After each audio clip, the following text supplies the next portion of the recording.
You're gonna get echo. Melissa, hey, Missy, I'm gonna put you on mute on his phone. They won't need it. So here's Ken Stanley, start video. There we go. So there's Mm. you. And then right here it says mute. I hung up the phone. I'm just showing them how to use the mute and unmute button. There's no reason.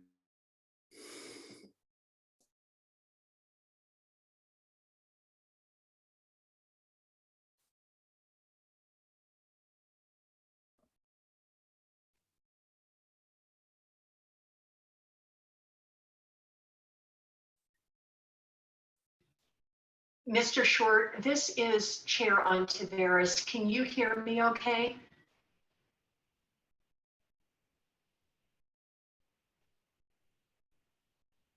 My name's Ken Stanley. We can hear you. Okay, thanks. The meeting hasn't started. I was just doing a sound check. Madam Chair, can you hear me? Yes, I can hear you, Mr. Short, and you can hear me. So, all right. And Mr. Stanley, could I ask that you guys mute your microphone and turn off the camera?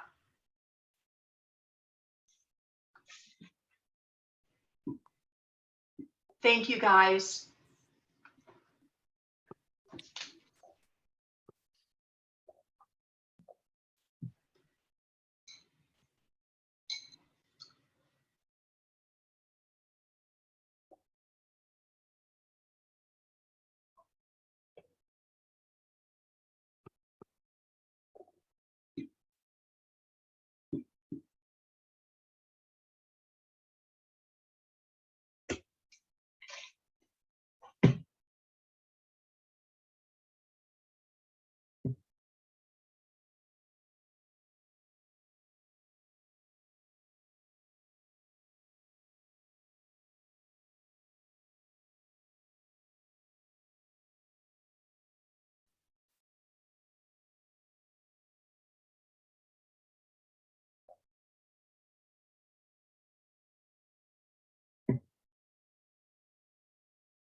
Mr. Short, excuse me, this is Chair Ontiveros.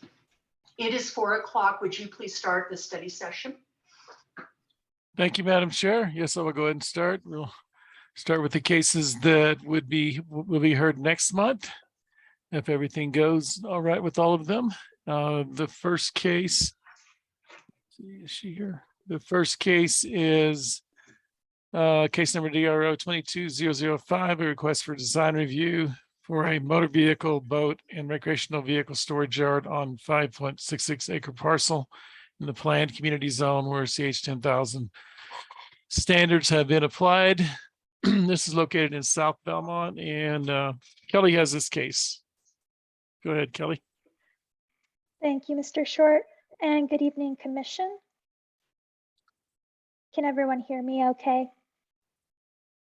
Yes. Yep, we can hear you. Excellent. To start off, this parcel is in the Belmont area. You can see it's right after the highway interchange on the I-40. It's actually right next door to the Harley Davidson parcel, which you can see on this aerial photo here. Their proposal is for motor vehicle, boat, and recreational vehicle storage, which is a permitted use in the CH 10,000 zone. They just need the design review for compliance with the Belmont area plan. Their proposed colors are varying shades of gray and brown, which I'll show you on the next slide. They're going to also be requesting an administrative adjustment for lot coverage to increase it to 38%. And their landscaping, they're actually hoping to get a variance for because they don't have water on the site. What they're showing in the package that you'll see in your packet next month is a 20% reduction. And just a reminder, the commission unfortunately can't waive it, which is why they have to go get a variance. Here's the site plan for the project. They have several buildings included. Most of what we'll be showing from the I-40 and Route 66 is going to be just building frontage.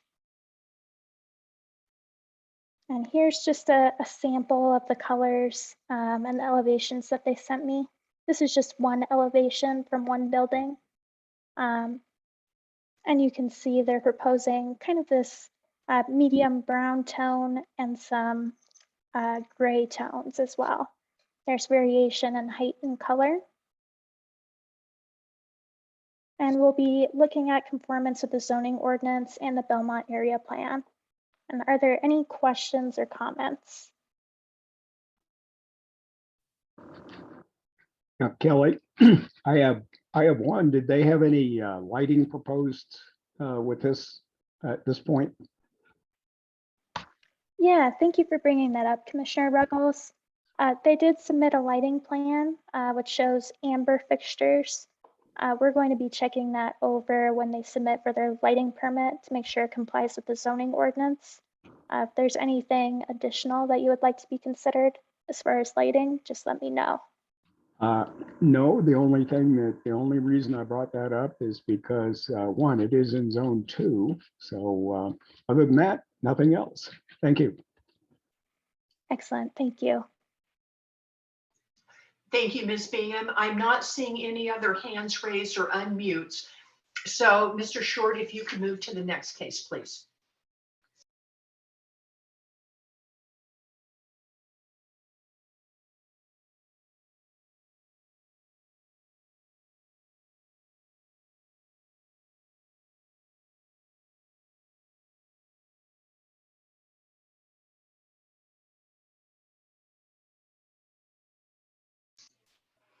Mr. Short, no, we cannot hear you. I think you're still muted.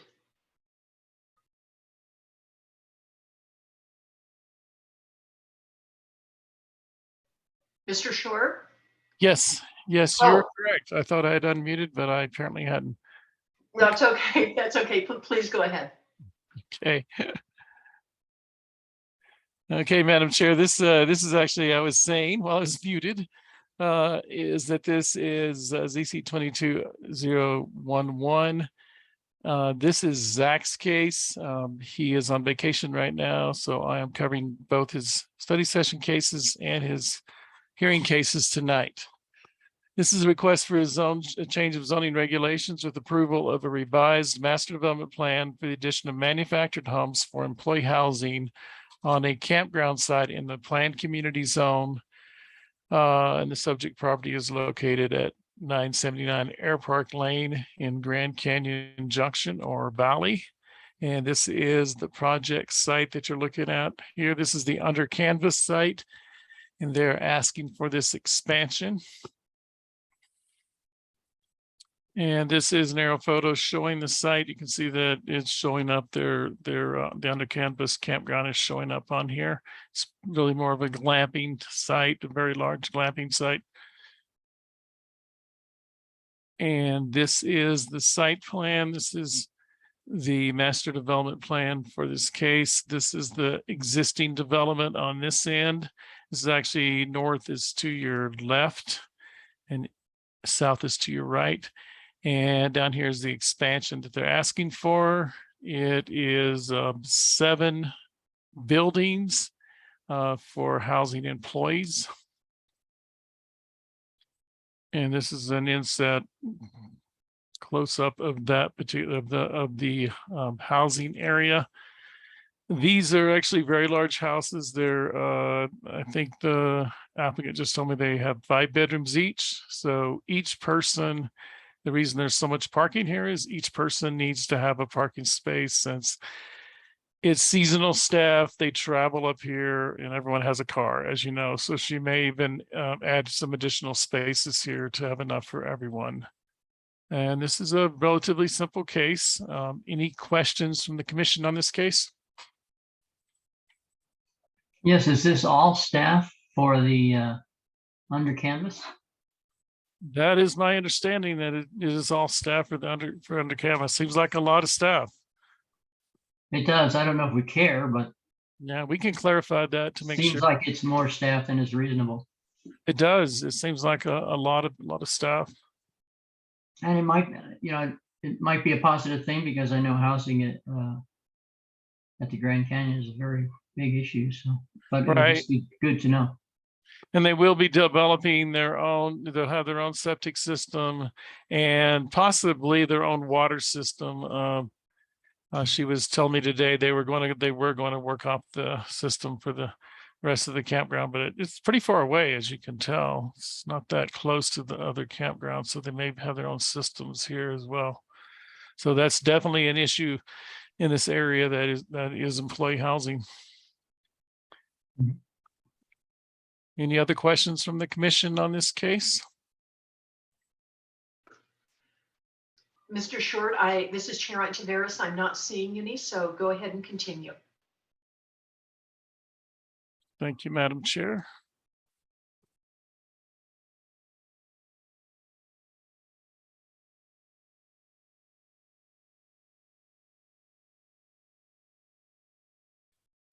The next case is also one of Zach's cases. This is CUP 22049. It's a conditional use permit for a campground on a 10.8 acre parcel in the general zone. And the subject property is located just off of Route 60 or Route 64 in Red Lake. And this is the Fireside Campground. Last month, the commission approved a campground for the property just north of here. So this is the project site. You can see Perrin Ranch out here with the wind farm, and right down here is Red Lake with this commercial area right there.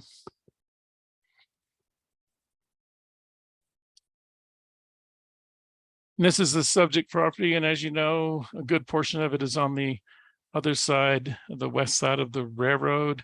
This is inaccessible, so the campground will be clustered on this side, on this portion of the parcel.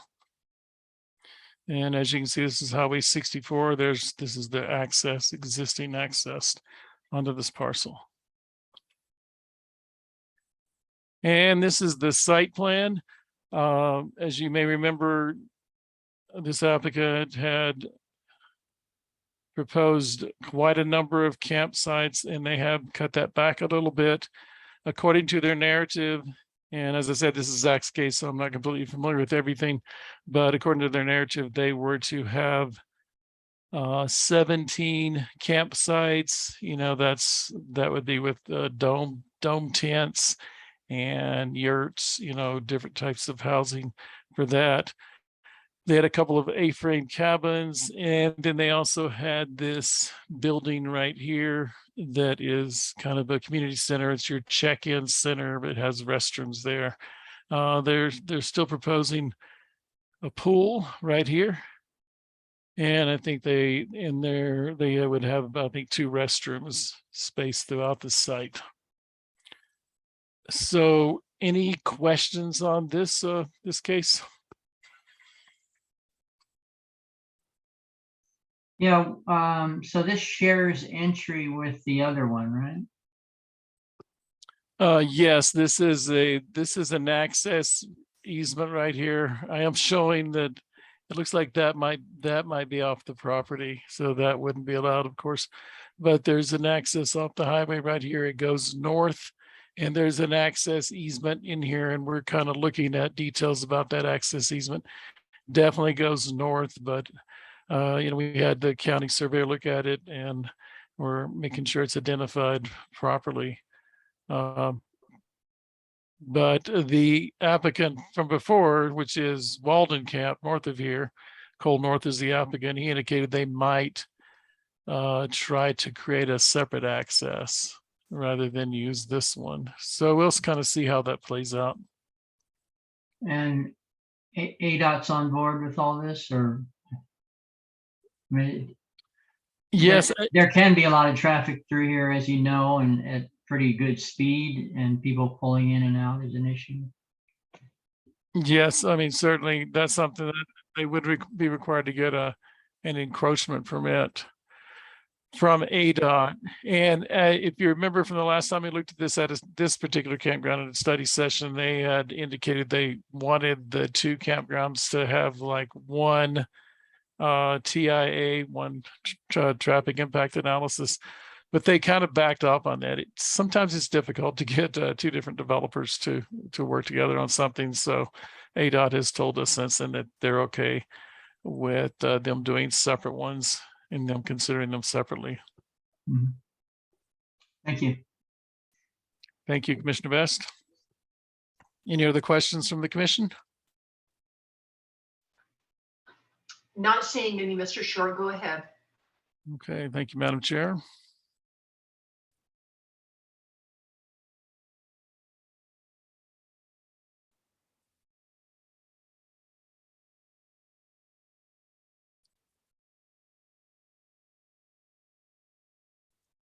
Okay, this next case is, excuse me, CUP 22083.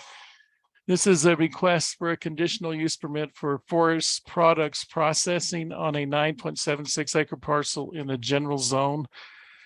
The property is located on Red Fox Lane in Red Lake, and this is not very far from the one we just looked at. It's a 10 acre parcel. This is the 64 coming through. And it's a 10 acre parcel, not too far off of the 64.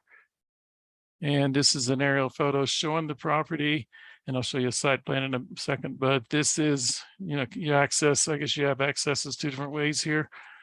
This is like a personal building the applicant is using, but not for the forest processing. This area over here, I believe, and the applicant is here, he can answer questions for you. Is primarily for the forest processing. Now, there are two things going on here. It's actually a sawmill, and it's firewood production on the site. The zoning ordinance allows for firewood sales on a site, but not firewood production so much because of the noise that's created by chainsaws and log splitters, which the applicant has both of those.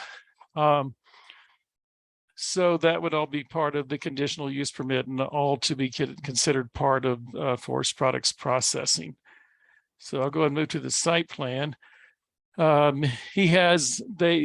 have full size, as far as I can tell, log trucks that come here and they drop off the logs, and then the applicant processes those logs. Mostly in this area over here. Is a little vague about how often they came. Sometimes they come pretty often, and sometimes they go for a while without coming. But there are log trucks that are coming here to drop off the material. If you look at his key over here, this right here is the area where there is the sawmill. It's totally open air sawmill. There's no covering. As far as I know, the applicant can correct me on that. But as far as I can tell, it's totally open air sawmill. And this E over here is firewood processing. So that's where the splitter is. And I think most of the commission is familiar with what a splitter does. It just, splits the wood for firewood. Those are both very noisy items. So that actually caused some a code compliance issue or a code compliance complaint from his neighbors. That was last fall. So it's been a while since that came through. And I think the primary complaint was the log trucks that came to the site and also the noise. So we worked with the applicant and had him check the decibels at the property line for the site. And he indicated that the sawmill in this area created about 100 decibels at the property line. The property line is only 30 feet away. So just about 100 decibels. And the log splitter was similar to that, a little bit less than that. I think it was around 92, something like that. So those are issues that I don't really see those being mitigated with the current narrative or site plan. I'm really not sure how you would cut back the noise from a sawmill such as that.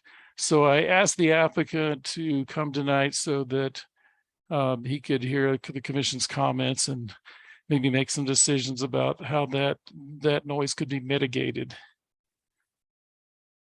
With that, any questions from the commission?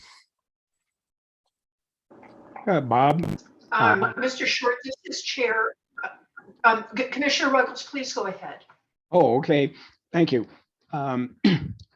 Could you get data on the manufacturers of both the log splitter and the sawmill to include in your analysis for the commission hearing next month?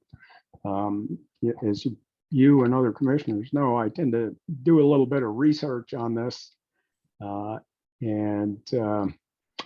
This is one that's going to take a little bit of work on my part to be satisfied with my conclusions about this.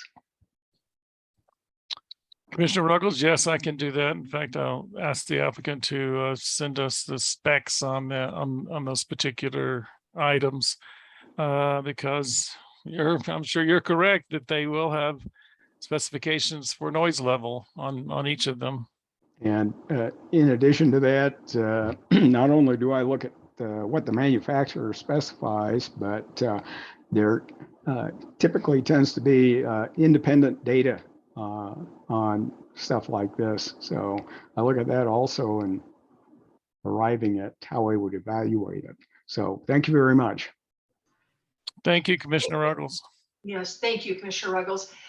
This is Chair Ontiveros. Mr. Short, looking at this site plan, I'm wondering, because the development is literally right on the property lines, would pulling it more to a different part of the property, we've got 10 acres here, would that help mitigate this at all? Would it be possible to redo things, move it around so it's not right on the property line? Madam Chair, I think that would reduce the noise somewhat. That is a pretty loud noise though. So I'm not sure how much it would. I don't really know the specifics on that.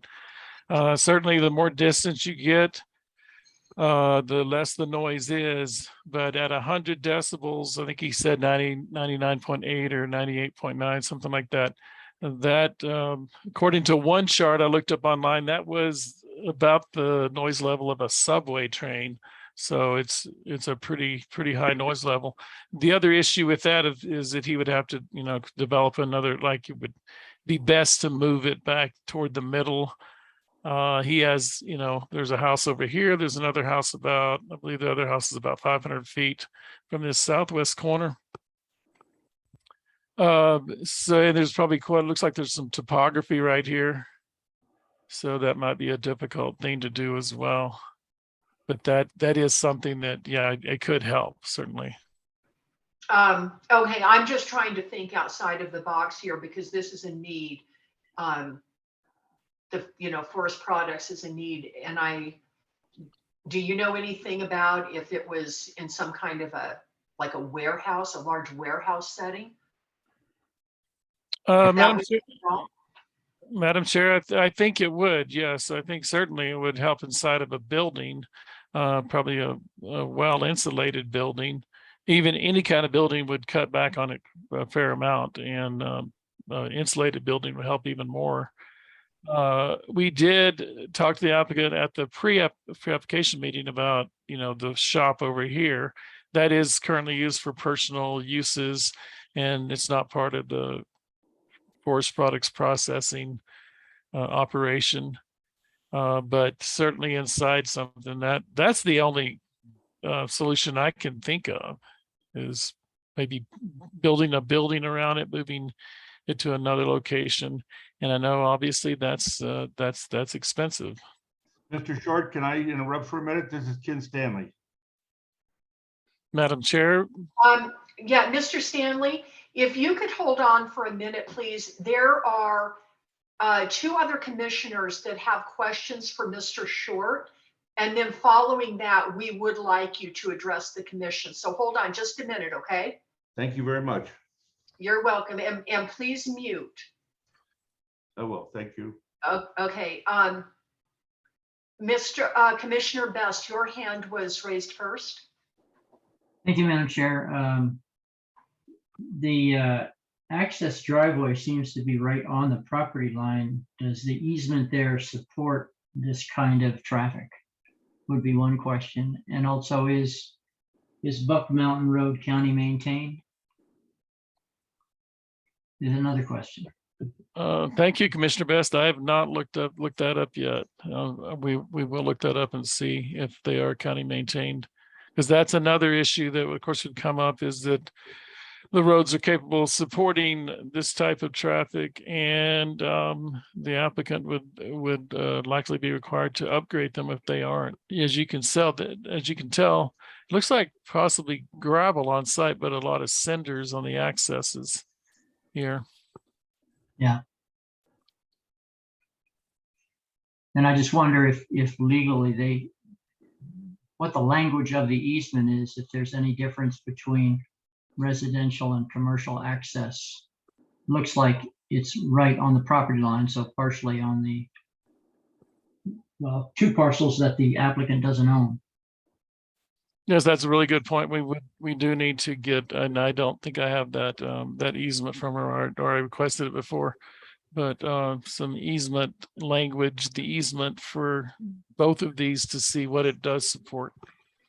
Yeah, I agree with Madam Chair that this is something we really need. I'd love to see it work, but there are a lot of questions.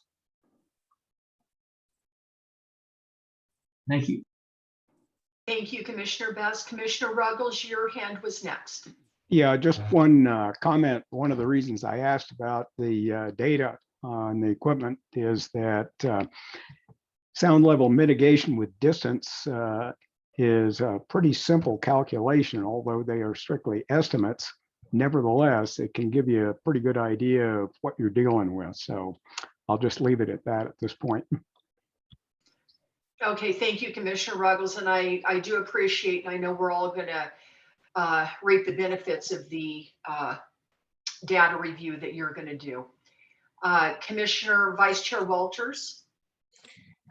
This is Vice Chair Walters. I am looking at this and thinking about all the information that's been presented so far.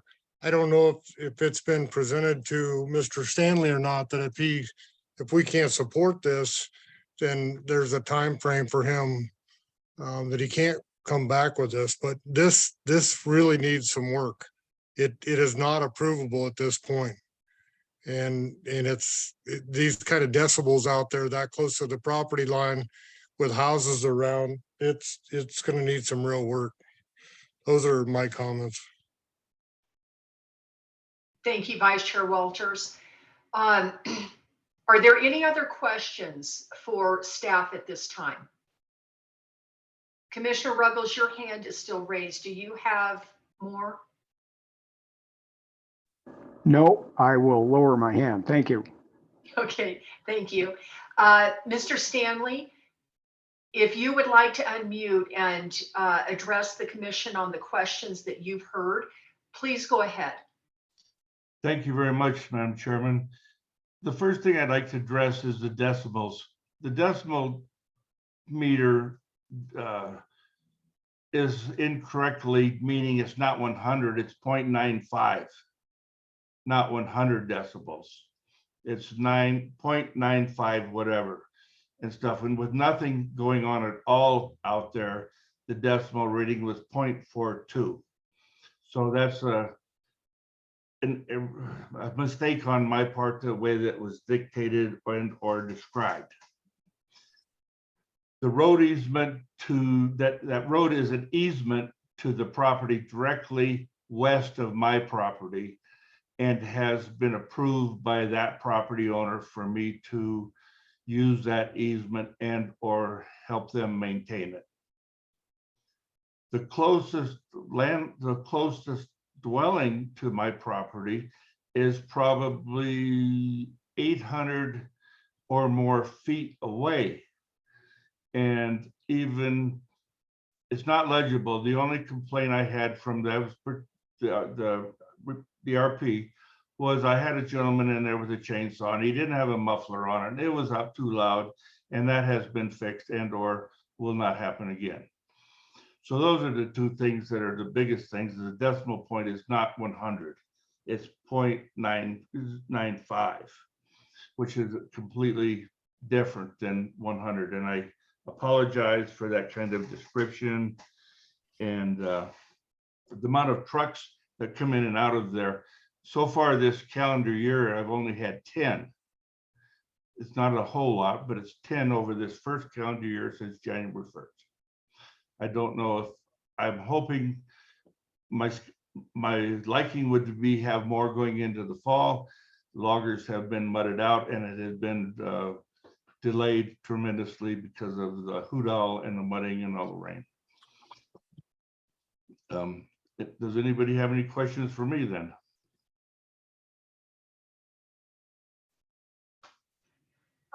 Mr. Stanley, this is Chair Ontiveros again. I am looking and I don't see any commissioners raising their hands or unmuting to pose any questions to you. But thank you for coming to the study session tonight and clarifying those issues that were brought out.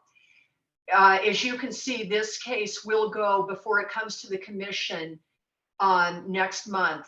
There will be some work that's going to be done as you heard. So I'll just encourage you to continue working with the planner that you're working with because they know what needs to be done. So with that, I don't see any questions and we're going to go ahead and continue on to the next case. Thank you, Mr. Stanley. Thank you very much. Thank you, commissioners. Thank you, Bob. Thank you. Madam Chair, before we move on, could I bring up something quickly here? Just to Please. clarify. This is, let's see, as you can see, can you see this? Yes. All right. So this is basically the part of the narrative that talks about decibel readings. And as you can see, 99.8 for the sawmill, 92.4 for splitting wood. And I'm not an expert on sound, but I know that typically what the county looks for is 50 decibels at the property line. So I don't think a sawmill is going to run at 0.99. I forget what exactly Mr. Stanley said, but 0.998. okay, because this would seem accurate to me for a sawmill at 30 feet from a property line. So I'll talk with Mr. Stanley more and we can kind of work this out. Okay, thank you, Mr. Short. And I do think that the information that Commissioner Ruggles has requested, I think that that's going to allow for kind of an independent look at this. So I'm thinking that the sooner that you could get that information to Commissioner Ruggles, I'm thinking it would be better because I think that if the decibel levels that you just showed are accurate, you know, we need to figure out what it is, 99 or 0.99. And I think the sooner we figure that out, then there's going to be a better conversation that staff could have with the applicant. So I'm just thinking it'd be better to get it to him sooner rather than later. And I also see Commissioner Ruggles' hand raised first, and that'll be followed by Vice Chair Walters. Just a comment that I would greatly appreciate that, and just a copy of the data that was presented as a part of the presentation here, the text that outlined decibel levels. And I will have to say that I've had a little bit of experience with this, and the decimal point appears to be in the right place, 99 decibels on the A scale. Seems fairly reasonable for what has been presented. Decibel readings that are one single figure followed by a decimal point are almost impossible to achieve, especially when the surrounding area in a pine forest or any forested area here in northern Arizona tends to be about 30 to 35. So That being said, I would appreciate any data that can be forwarded to me. Thank you. Thank you, Commissioner Ruggles. Vice Chair Walters? And I'd just like to add, you can get professional testing done by Western Tech, Speedy, ATL. They can come out and verify what those sound levels really are, rather than guessing at this, but I tend to agree with Commissioner Ruggles on this, and I have a lot of experience with industrial plants and industrial equipment.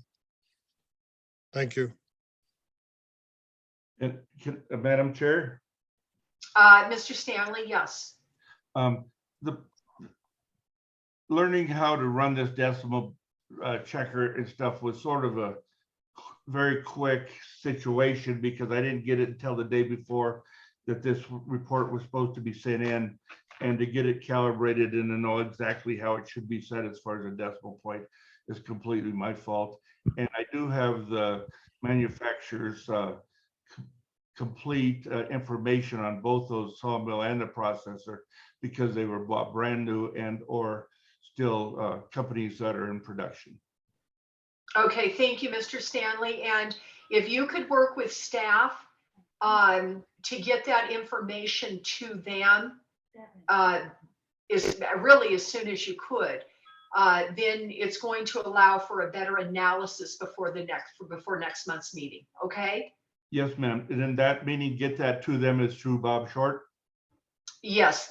Work with Mr. Short and get that to him, and then he can disseminate that information from there. We'll expedite that. Thank you very much. All right. Thank you, Mr. Stanley. You're welcome. Okay. Mr. Short, let's go ahead and move to the next case, please. Thank you, Madam Chair. This next case is CEP 2022-094 and DRO 22007. It's a request for a conditional use permit and design review for a self-storage development, basically an expansion of a self-storage development on a 6.42 acre parcel in the CG 10,000 zone. And the subject property is located on Highway 89 in Donny Park. You can see that on the vicinity map. This is the Flagstaff city boundary right here. So it's just north of the Flagstaff city boundary. And as you can see, it's an existing development.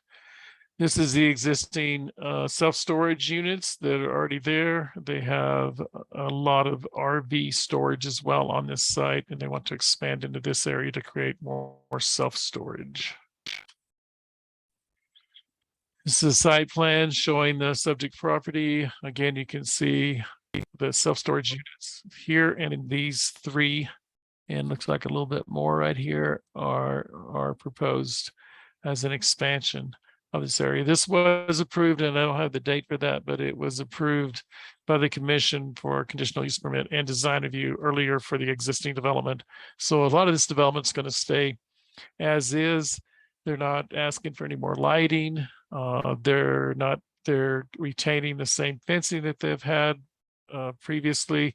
They're retaining existing landscaping, and they're going to add a little bit to that to make it meet the standards.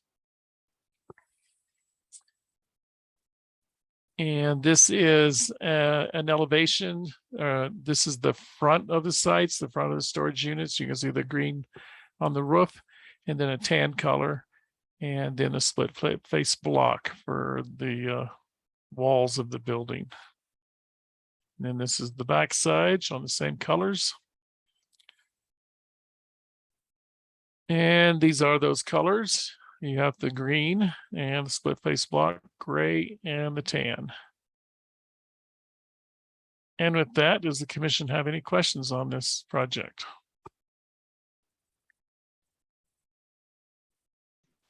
Mr. Short, I'm not seeing any.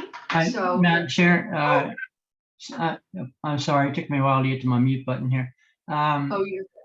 If we could see some elevations from the highway, that would be my biggest concern, is how does it look from the highway? That would help.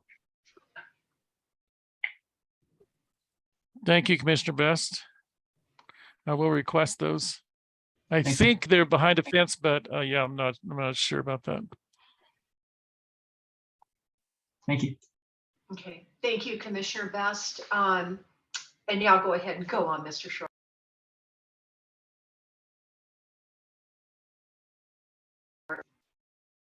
I think I'm finished, Madam Chair. Okay, all right, then if we're done with that case, let's go ahead and proceed.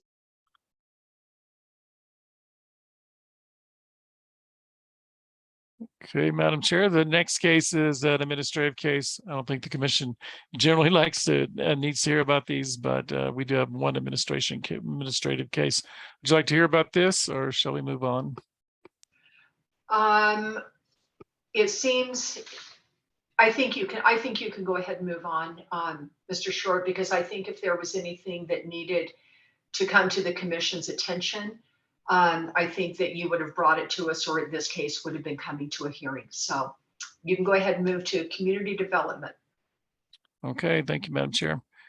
Okay, so the recruitment for the assistant director planning manager position has reopened. We did have one qualified candidate, but he at some point declined to interview. He decided he didn't want to apply for this job or move forward with it. Bob, it was because it doesn't pay enough. I wasn't going to say that, Jay, but No, he was a city manager somewhere in the Midwest. I don't remember. I think it was Minnesota. Anyways, he made a lot more money. I think he thought it was a much higher paying position. Thanks, Jay. Okay, so the BOS is planning on a hybrid meeting for September 13th hearing. That's the hearing for, well, I guess I'm not sure if there are other hearings on that agenda, but that's for the Windmill Ranch case. So they are preparing for a hybrid meeting, which would be both in person and online at the same time.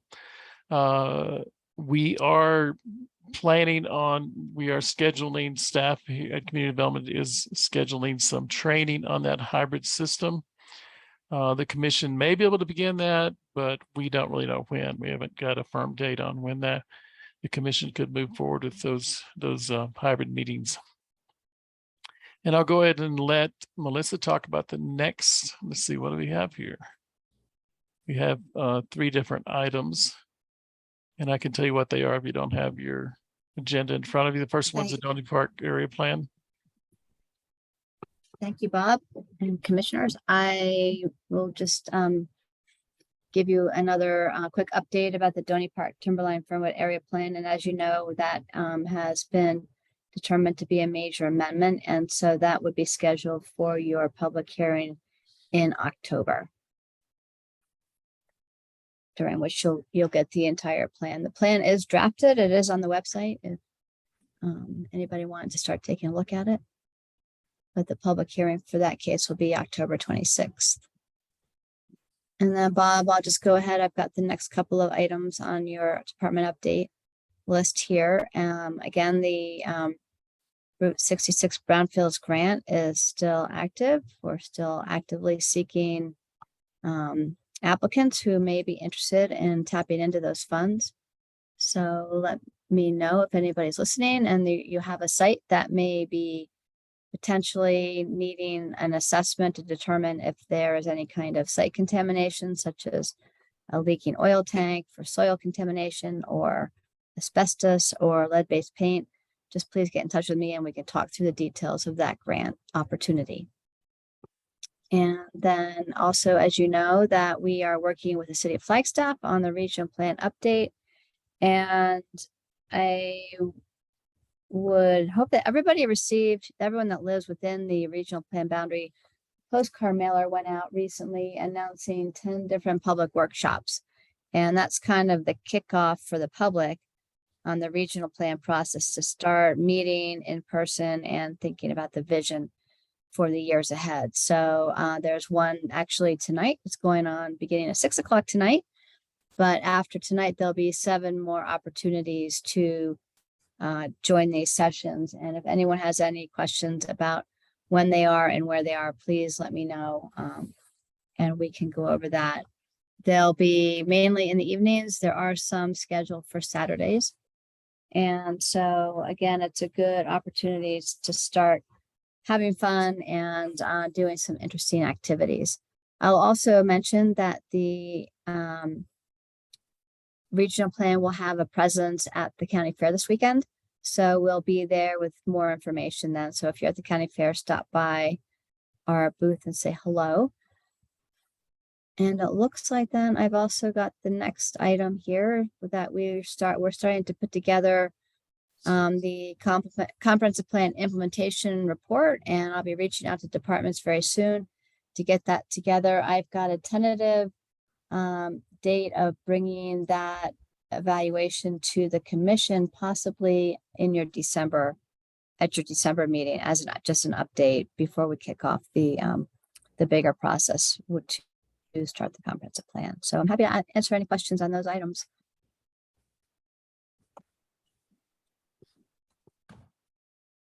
Ms. Shaw, I am not seeing any. So with that, Mr. Short, go ahead and proceed to the Board of Supervisors update, please. Okay, thank you, Madam Chair. Jay, would you like to provide the Board of Supervisors update? Sure. Couple items going to the board. Tammy, Madam Chair, your reappointment is on there for, is it September 13th? I actually have already forgotten, but it's coming up.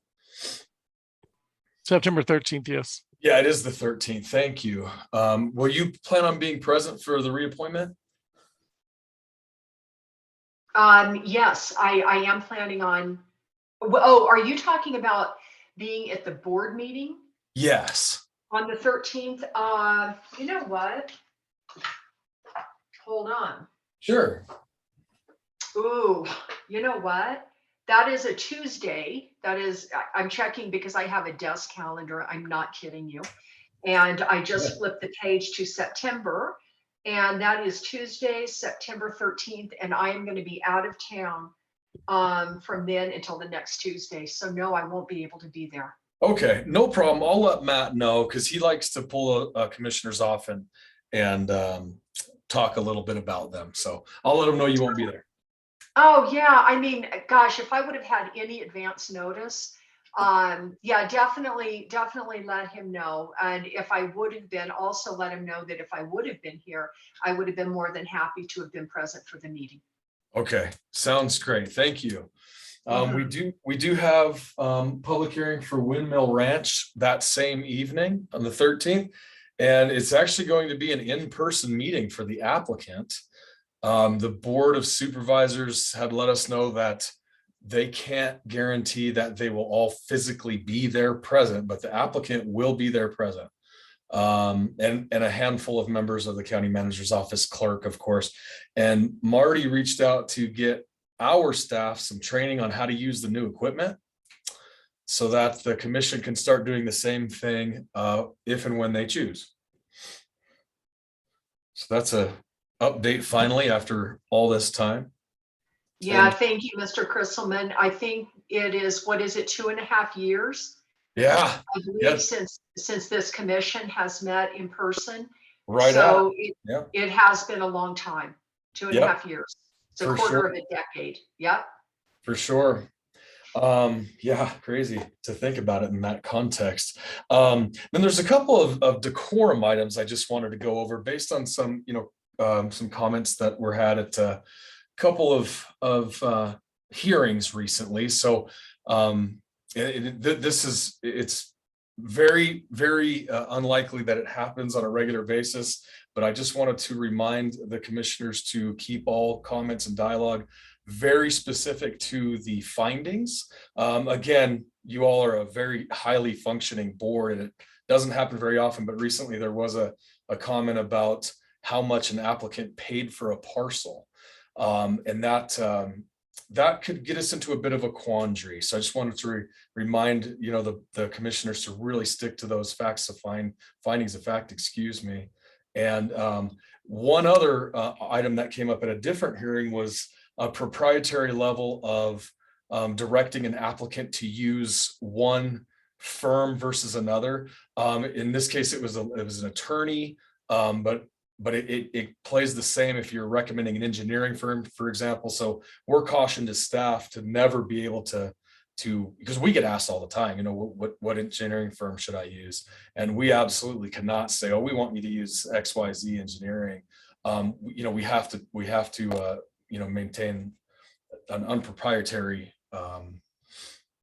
outlook or approach to, you know, well, you know, just Google civil engineering firms in Flagstaff and pick one.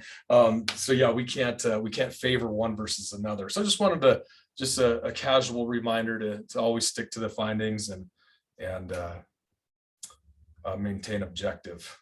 And I'd be happy to take any questions with what I just shared. Mr. Krisselman, this is Chair Ontiveros. I'm looking at the participants and I don't see anyone raising their hand or unmuting. So I want to thank you for giving the commission this direction this evening.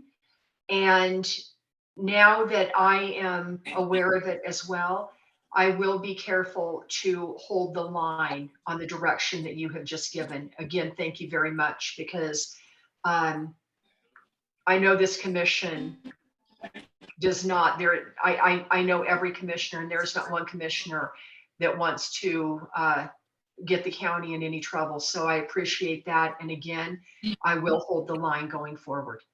Madam Chair, Commissioners, certainly appreciate that. Again, it happens so infrequently. I just wanted to make sure there's a casual reminder. Moving on from that topic with overall recruitment, we're still trying to recruit for the hydrologist. Recruitment's just been very difficult for more technical positions. A compliance manager position, Mark Stento, if you had the pleasure of meeting him, he did a phenomenal job for a year. He left us last week, was his last week. So we don't have a compliance manager again. So that's a kind of a blow to our code enforcement operation. 50% of the staff. Yeah, we're still recruiting for. Mr. Krisselman, just a second. Could I please ask Joey to mute?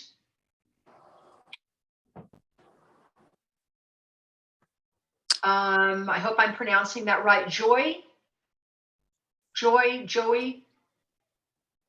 you just signed on? Yeah, could you please Let mute? me see. Okay.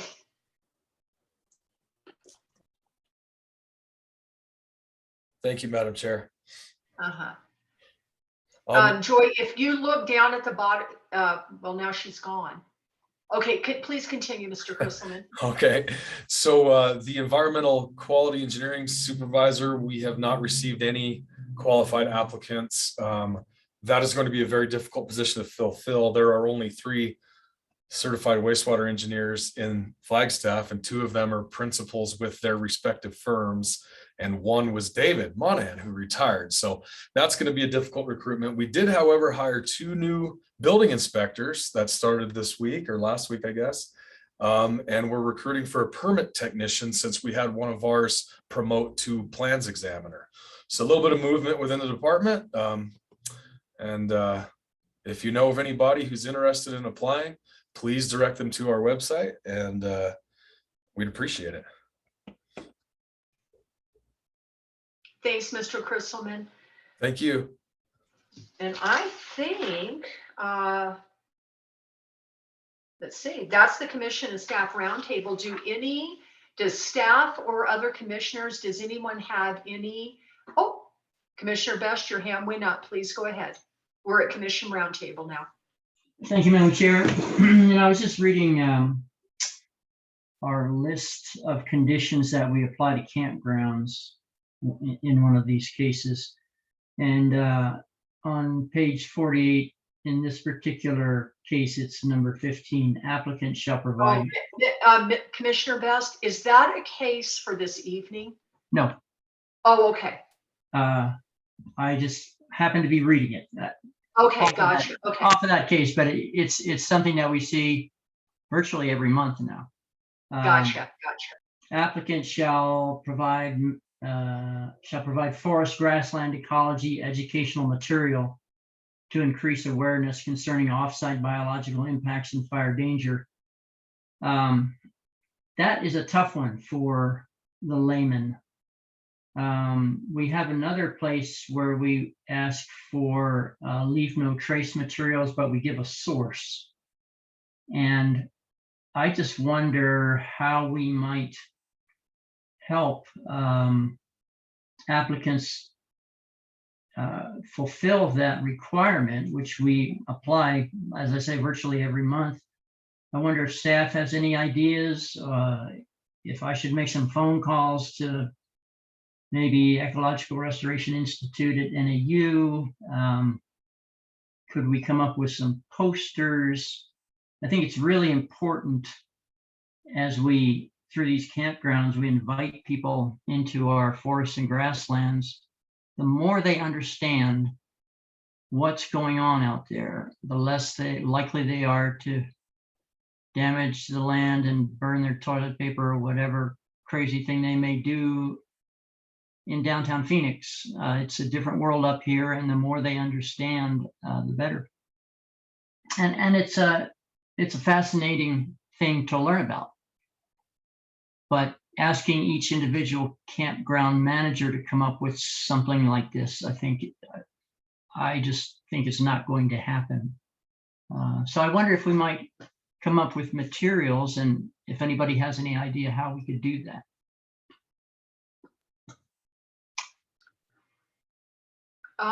Commissioner Best, this is Sharon Taveras, and one thing that popped to mind for me is I'm wondering if the Forest Service has kind of a template, or do you know if the Forest Service has a template of kind of how, you know, appropriate behavior on Forest Service land, something like that? Because I'm thinking that there would be no need to reinvent the wheel if there was already something that was adequate and sufficient. You know, I have seen some pretty good signs. Does anybody know who you would contact at the Forest Service to figure that out? Anybody got any ideas? Jessica, do you know by any chance? I mean, I could start calling around, but offhand, I don't know who does that sort of thing, or even what position it would be. But yeah, three or four posters or that sort of thing.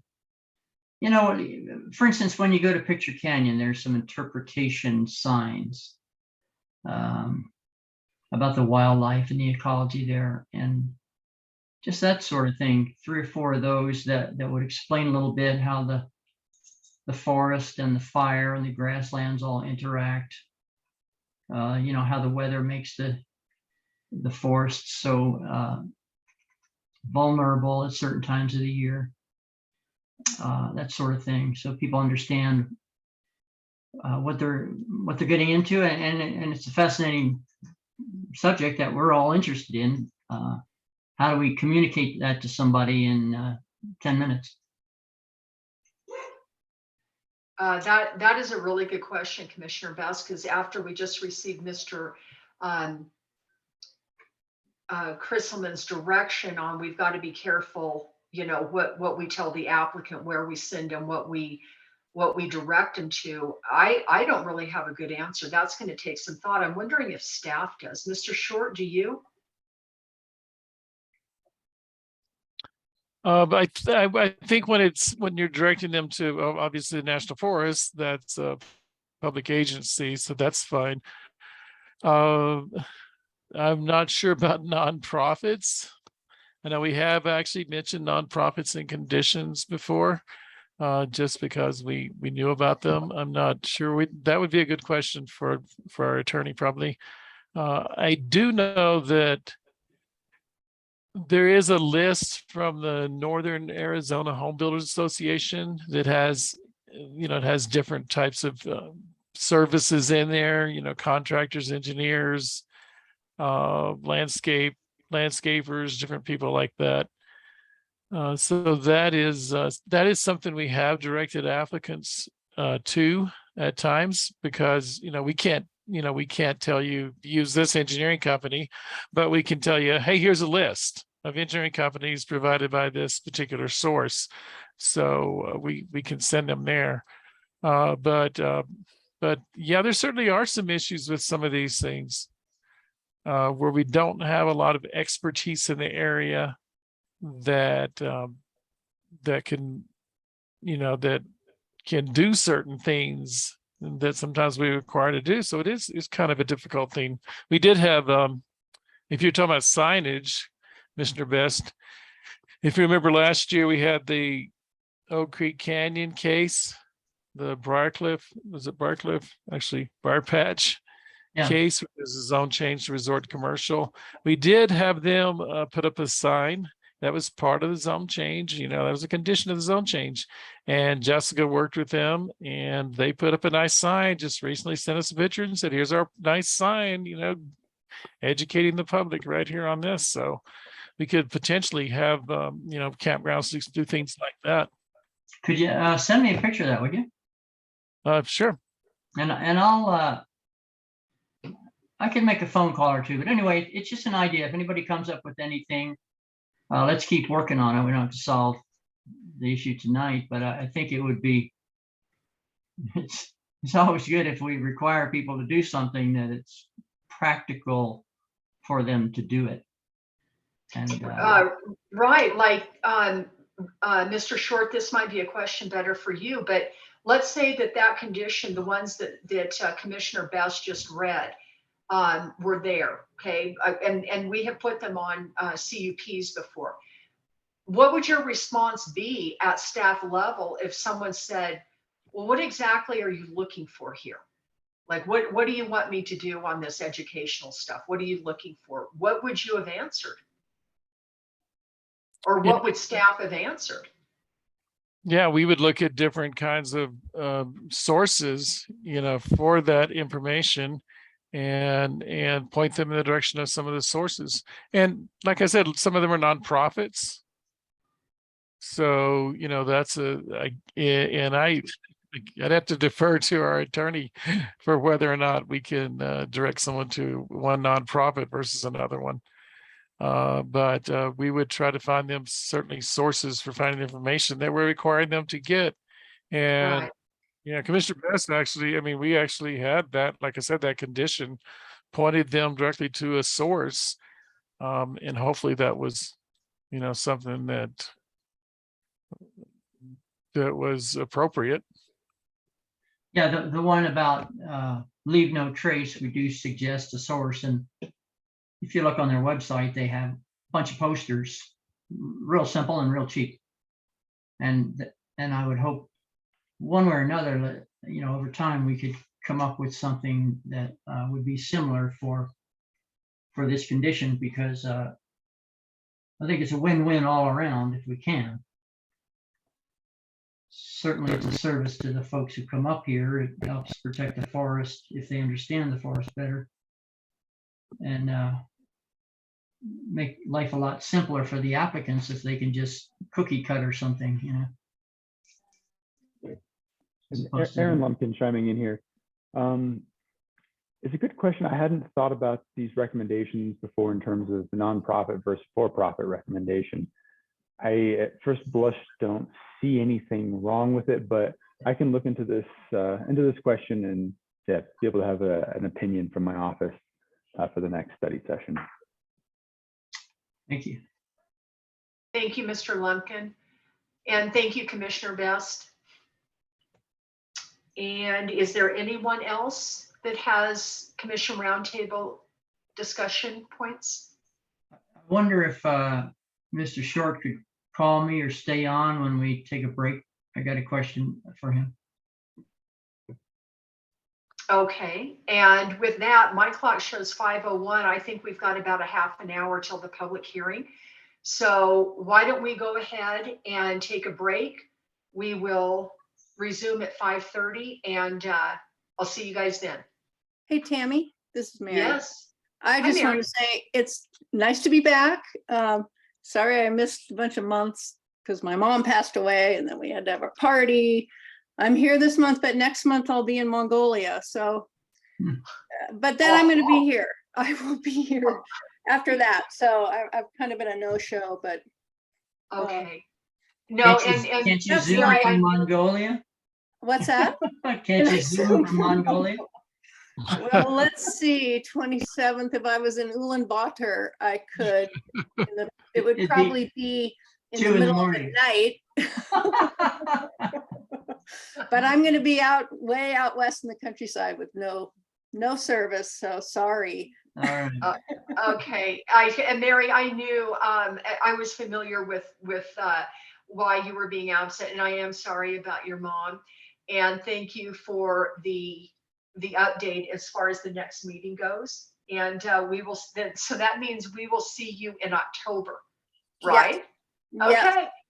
Safe travels, safe travels. And Mary, I hope that before long we can actually have in-person hearings again, because I miss sitting at the table a little bit before we used to go into the meetings and hearing your travel stories and just kind of catching up with everyone. So hopefully we'll be able to hear your stories too.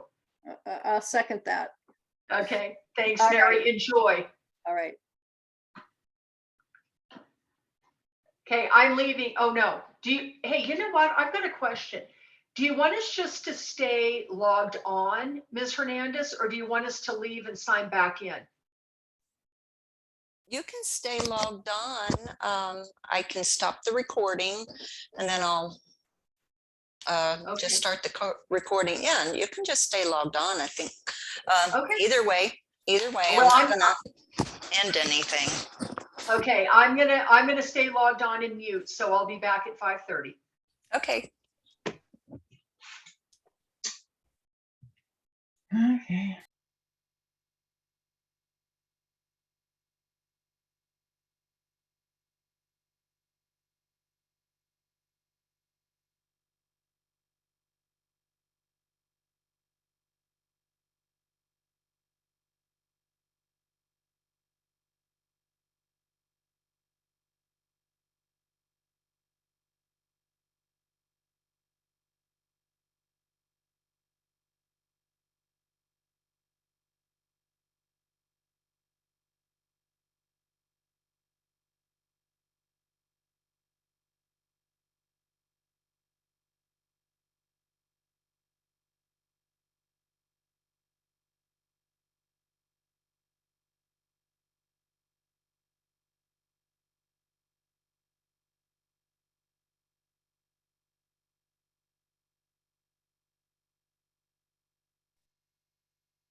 Mr. Short, this is Chair Ontiveros. Are you ready to go?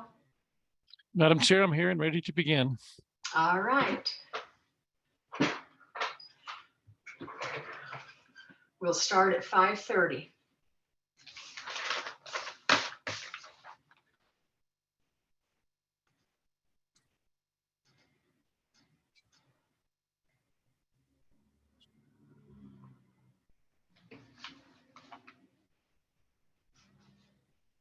All right, it is 5:30, so I'm going to call this meeting to order. I'm going to start with the meeting rules and procedures. Welcome to the August 31st, 2022 meeting of the Coconino County Planning and Zoning Commission. Cases will be heard in the order they appear on the agenda. Following the staff presentation, the applicant and/or the applicant's representative may address the commission. As an applicant, if you agree with the staff report and have no additional information, please feel free to keep your comments brief. Any relevant comments are welcome. Following the applicant's presentation, I will make a call to the public. If you wish to address this case, please state your name and address. We ask that your comments be limited to 3 minutes or less. Comments must be relevant to the case. Please address all comments to the commission. No matter how strongly you may feel about the case, all comments must be polite and courteous. After all interested public have spoken, the public comment portion will be closed. Discussion will then take place amongst commissioners. Decisions of this commission regarding any zone change or preliminary subdivision plat approval are referred to the Board of Supervisors as a recommendation. All other cases are binding. All other case decisions are binding unless appealed to the Board of Supervisors. If you disagree with the commission's decision, you have 15 days to appeal. Please contact staff at the Community Development Office for appeal procedures. Due to the virtual nature of this meeting, I will be doing a roll call vote of the commissioners to ensure accuracy for the record. Please mute your speakers and turn off your camera. And thank you all for joining us this evening and actively participating in our county planning. The first item on the agenda this evening is the Pledge of Allegiance. Mr. Short, would you please lead us? Thank you, Madam Chair. I pledge allegiance to the flag of the United States of America and to the republic for which it stands, one nation, under God, indivisible, with liberty and justice for all.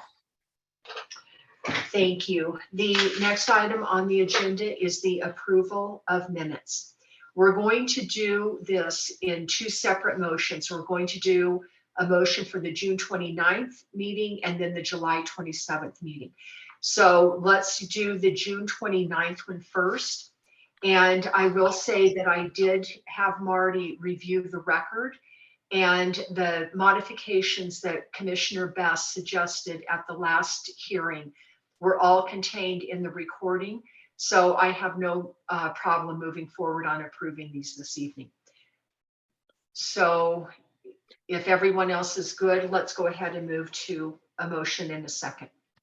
I make a motion for approval of the June 29th, 2022 minutes. I'll second that. Okay, I have a motion by Vice Chair Walters and a second by Commissioner Clifford for approval of the June 29th, 2022 minutes. All in favor, please say aye. Commissioner Clifford? Aye. Commissioner Best? Aye. Commissioner Williams? Abstain. Commissioner Ruggles? Aye. Vice Chair Walters? Aye. And this is Chair Ontiveros. I also vote aye. The June 29th, 2022 minutes are approved. Now let's move to the July 27th, 22 minutes, please. I make a motion for approval of the July 27th, 2022 minutes as modified. Hey, I'll second that. We have a motion for approval of the July 27th, 2022 minutes by Vice Chair Walters, a second by Commissioner Ruggles. All in favor, please say aye. Commissioner Clifford? Aye. Commissioner Best? Aye. Commissioner Williams? Abstain. Commissioner Ruggles? Aye. Vice Chair Walters? Aye. This is Chair Ontiveros. I also vote aye. The minutes of July 27th, 2022 are approved. The first item under public hearings under the consent agenda is case number DRO 21009. So we'll need a motion and a second to move that forward, please. I make a motion to move forward with case number DRO -21-009. I will second that motion. Okay, I have a motion by Vice Chair Walters and a second by Commissioner Ruggles for approval of case number DRO 21009. All in favor, please say aye. Commissioner Clifford, Aye. Commissioner Best, Aye. Commissioner Williams, Aye. Commissioner Ruggles, Aye. Vice Chair Walters, Aye. and this is Chair Ontiveros, DRO 21. I also vote aye. DRO 21009 is approved. The first item on the hearing agenda is case number CUP 22-042.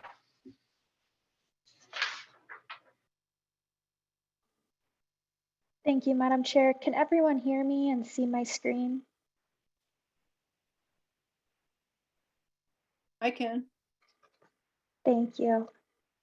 All right, this is CUP 22042. And this is a renewal for the Haynes Storage Facility in Donny Park. The parcel size is 3.81 acres. The applicant and property owner is CP Flagstaff LLC, and they are represented by Allison Smith. The zone is CG 10,000, which is our commercial general zone. And they are requesting a self-service storage facility with modifications to allow the current color of the facility. And here's the vicinity map. You can see this is in the Timberline Fernwood area, just south of Copeland. And here's a more zoomed in aerial photo. You can see this is the property.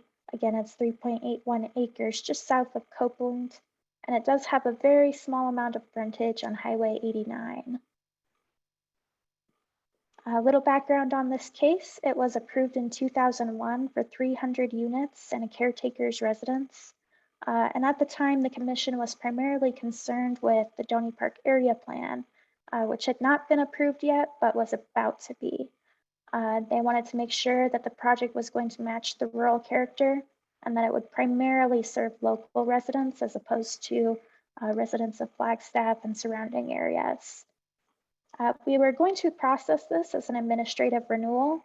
However, the original use permit had expired, and they were also looking to change the color because in the conditions on the conditional use permit said that the colors need to be brown or tan as shown on their application. And unfortunately, staff was not able to approve anything. This was something that needed to be overridden by the commission.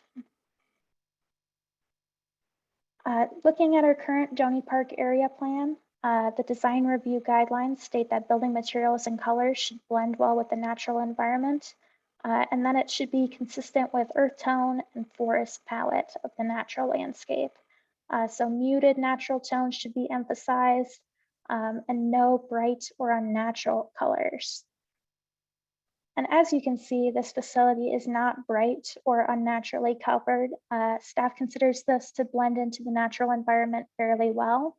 In fact, potentially even better than the tan would have. You can see it blends in with both of their landscaping and the forest in the background, and also some of the vegetation in the foreground. There's a close-up view of this color on your right-hand side of the screen. And then these two views on the left-hand side are on Copeland Lane. Staff did not receive any public comments on this case. They believe that the requested color is in compliance with the Donny Park area plan. The site is in very good condition, and so long as the color is natural and earth-toned, staff doesn't believe that there's a need for them to come back to the commission if they choose to change the color to something else that is also earth-toned. Here are your findings of fact for this case. and the proposed conditions.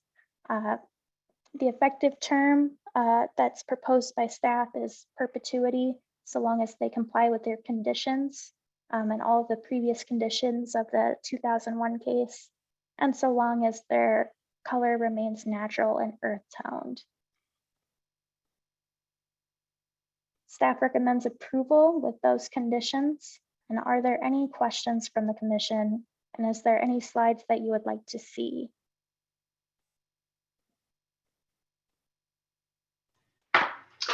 Ms. Bingham, I am not seeing any questions, so I'm going to ask if the applicant or the applicant's representative would like to address the commission this evening. If so, please state your name and address for the record. And I would like to ask if you have received the staff report, read it, and agree with the conditions.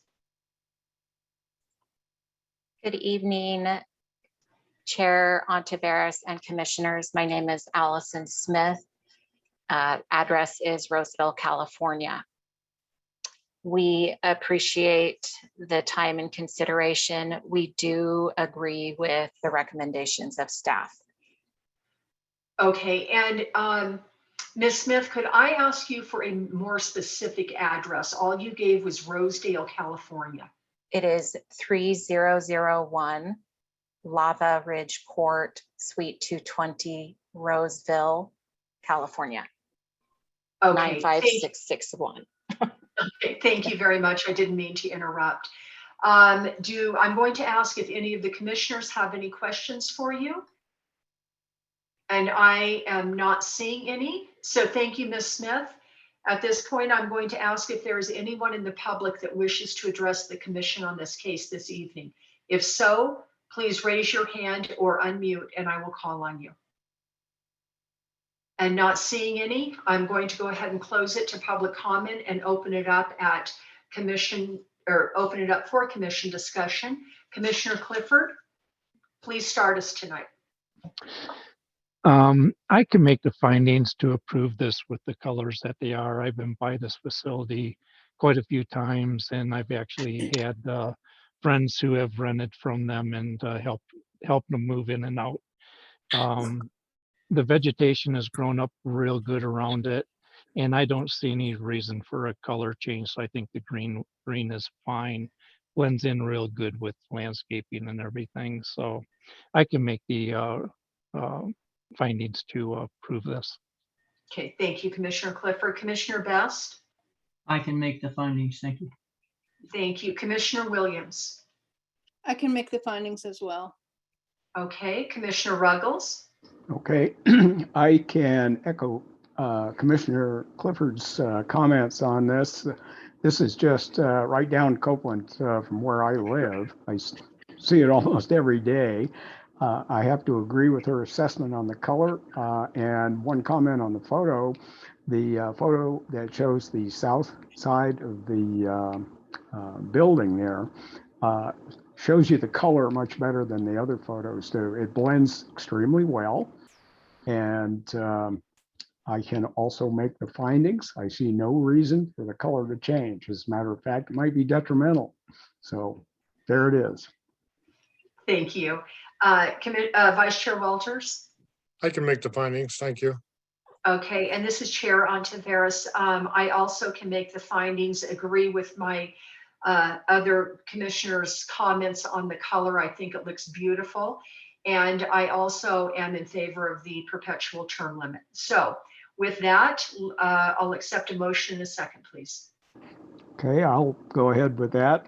I move to approve CUP 22-042 with conditions as written and accepted. I'll second that. Okay, I've got a motion by Commissioner Ruggles, a second by Commissioner Clifford for approval of CUP 22-042. All those in favor, please say aye. Commissioner Clifford? Aye. Commissioner Best? Aye. Commissioner Williams? Aye. Commissioner Ruggles? Aye. Vice Chair Walters? Aye. This is Chair Ontiveros. I also vote aye. The motion passes unanimously. The next item on the agenda is case CUP 21-073.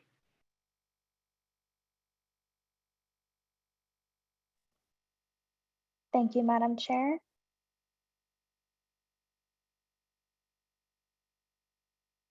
All right, can everyone see the presentation okay? Yep, we can.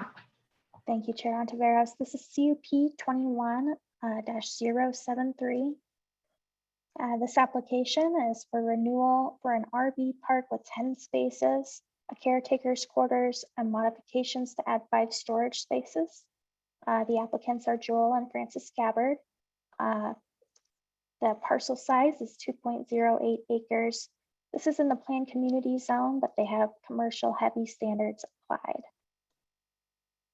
You can see this is just to the southeast of Belmont.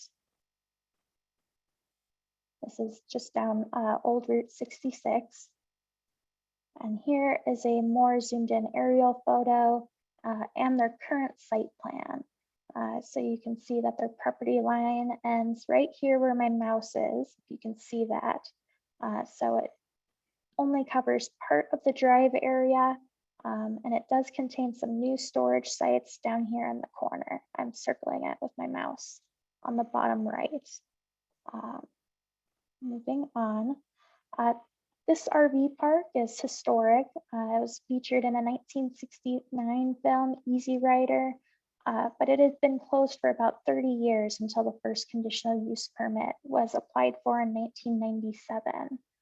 The cabins and historic buildings are not currently in use.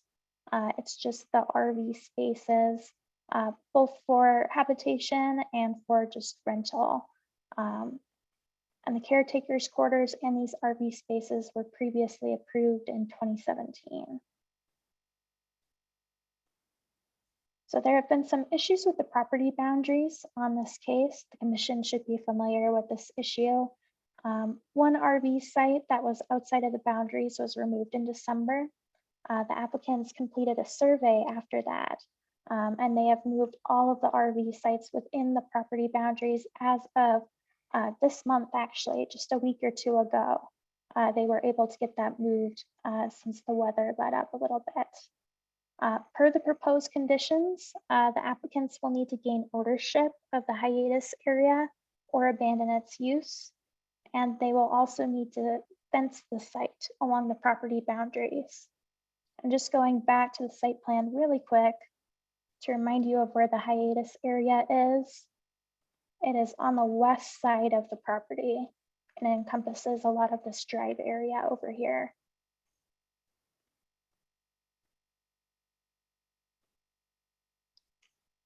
So I was looking at the Google Street View and thought the commissioners might like to see this. This is in April 2021 at the top. You can see some storage along the back side of their property. Well, I should say along the ADOT right-of-way, actually, not within the property boundaries. And as of June 2022, they had actually removed that. And these trailers that you can see a little bit more on the left have been moved back within the property lines as well. So you can see there's already a difference in June, and they have improved this since August. I have some more photos to show you on the next slide.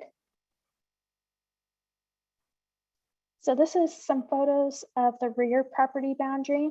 You can see that everything has been moved back. All of this area has been cleared. You can see the survey stakes where the surveyor marked the property line. Staff wasn't quite sure if this RV was within the property boundaries, but looking at the site survey again, they realized that the well house is right here. The property boundary goes a couple feet behind the well house. So this RV does appear to be within the property boundaries as well. The proposed spaces are along the front side of the property, as I showed you before. Staff did some research into the legacy setbacks, but this appeared to only apply to the existing historic buildings. And so staff is going to recommend that the 20-foot front setbacks still apply to all future development, including these storage spaces. All other setbacks in the CH 10,000 zone are 0.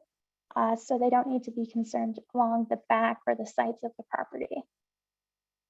2 of the storage spaces appear to encroach in that 20-foot front setback. So the applicant should probably move those, find another space for them somewhere on the property, and provide a modified site plan within 1 year to staff. Any storage that is along the front of the property, staff is going to suggest that that is screened so that it's not as easily visible from Route 66. And this is a photo of the site where the storage spaces would go. As you can see, there's a little topography here, so it would require some grading likely. And up here, if you can see where I'm circling with my mouse in the top left corner, this is where their septic system is. This was addressed in the staff report briefly, but staff is going to recommend that the applicant make sure that the septic and the storage spaces do not overlap. Looking at the site plans, which were attached in the staff report, staff does not believe that they will overlap. They just want to make sure that that does not happen accidentally. One other concern that commissioners brought up was additional landscaping. The interior of the site contains ponderosa forest. There's quite a few trees on this property, and a landscaping waiver had already been approved in 2017. So the applicant is requesting that the current landscaping be approved as is, and staff would support that request. If the commission would like to change that, they can add it on to the conditions, but as proposed, the applicant would have a waiver for that.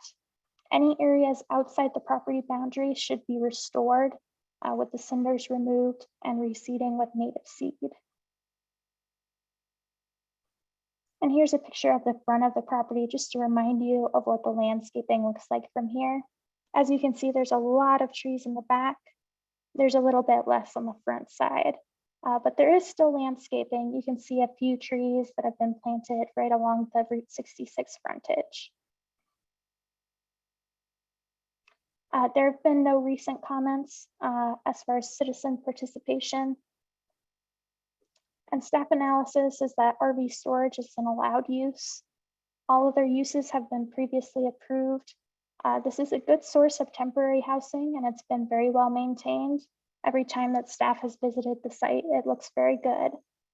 And per the proposed conditions, the applicants will need to demonstrate compliance with everything that has been discussed within 1 year. Here are your findings of fact. And there are 3 slides with proposed conditions. And I am happy to move back and forth. I will leave this up for a moment for anyone who would like to read through these.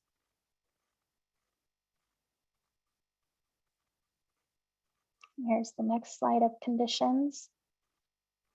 I can go back to any of these as requested.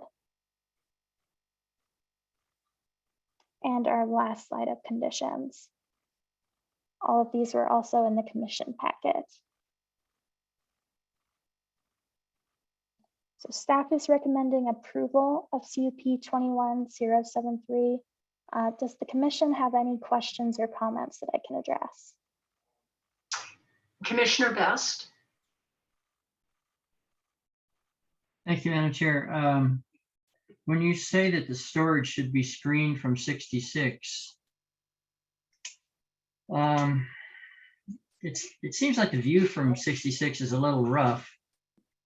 It's historically rough. Maybe that's okay. Maybe we want to see Easy Rider there, but what would you have in mind as far as screening from 66 for the storage, and how would that sort of blend into the overall look from 66? Yes, thank you, Commissioner Best. Let me show you that condition.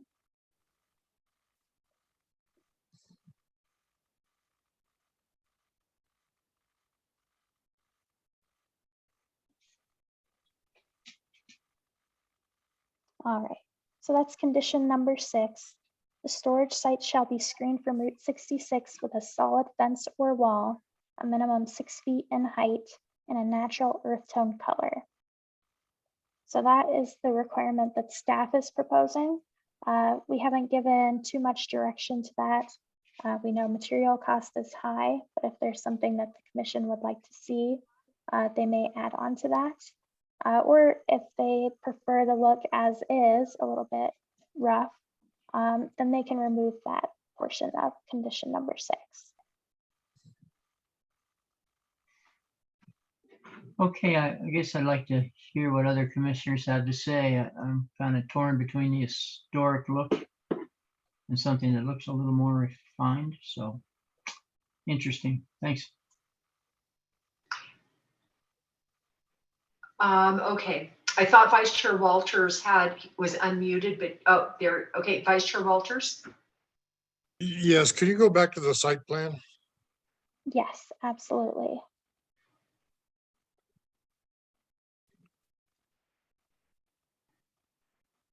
Here it is over here. Okay, so down in the lower right corner, that's your storage area.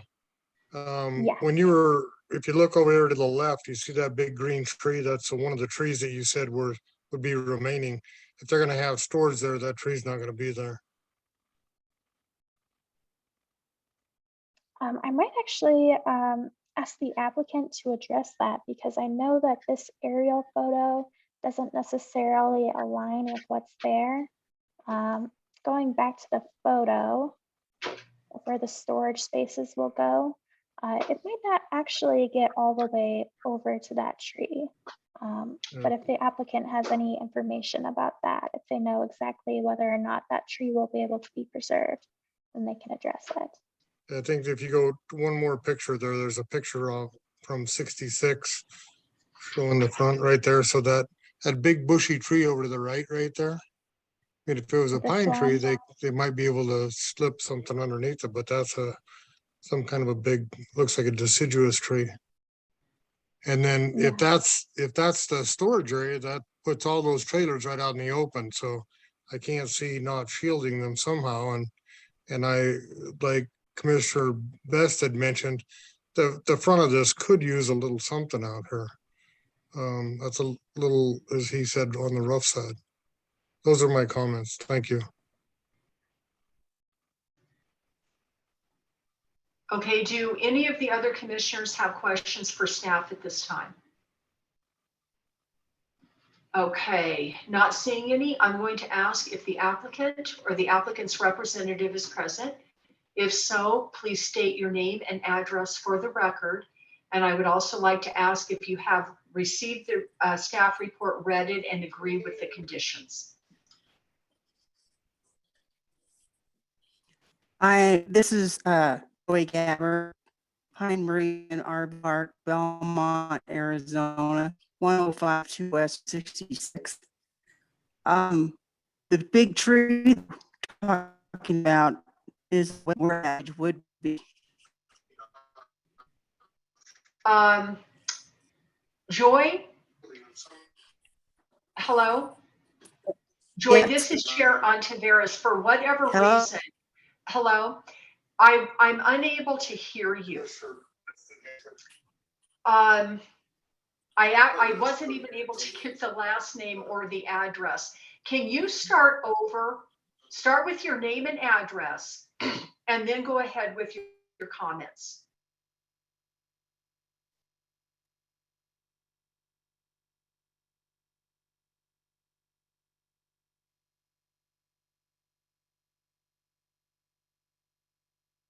Okay, and I think we've lost her. No, there you are. Okay, Joy, can you hear me? This is Chair Ontiveros. I can hear you. Okay. You hear me? We can hear you, but it's not coming in clear at all. You're Hello? echoing and it's about every other word. I am not a techie, so I don't know what to suggest. Does anyone have a suggestion how to correct this sound for our applicant? Perhaps she could call in on the phone. Exactly. That's what I was thinking. She could call in on a phone. Okay, does she have the number? Does she know how to do that? Madam Chair, perhaps a second option is to No. provide comments via the chat. We could open the chat for this one. Yep. Okay, Calling in would be better. Thank you. Okay, Joy, if this is Chair Ontiveros, would you please disconnect from this and call in? Madam Chair, this is Marty. I think I might see an issue. She has signed in twice. Okay, that might be it. Can you disconnect one of them?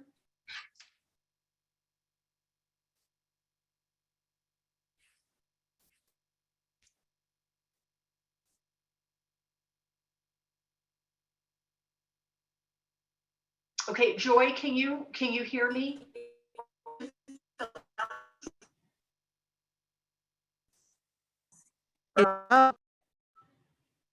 Okay, Joy, go ahead and try and speak again.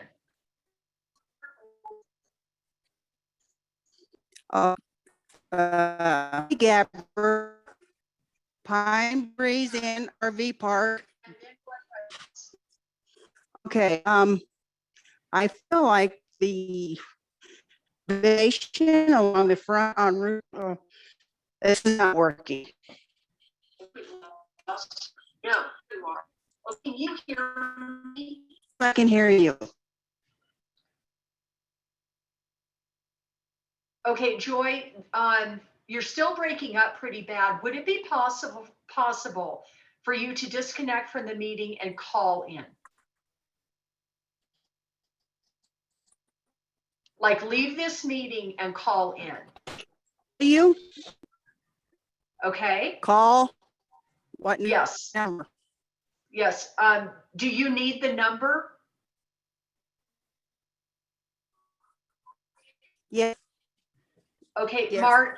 Yeah, I need the number. Okay, Ms. Hernandez, can you please provide the number?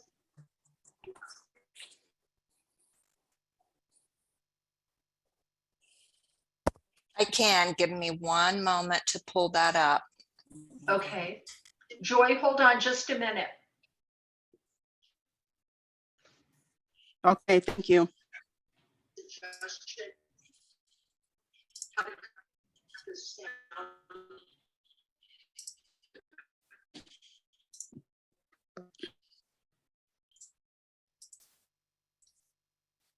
Joy, this is Marty. Can you hear me?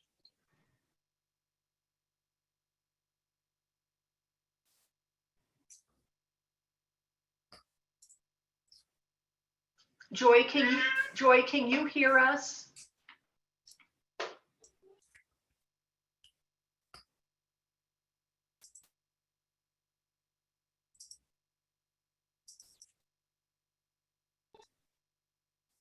I'm going to put it in the chat. Maybe you can see it there.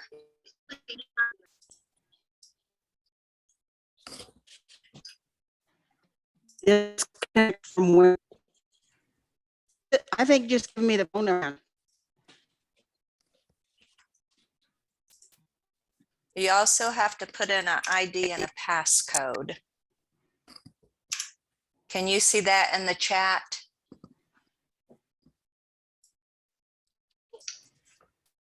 Joy, can you see the information Ms. Hernandez provided in the chat?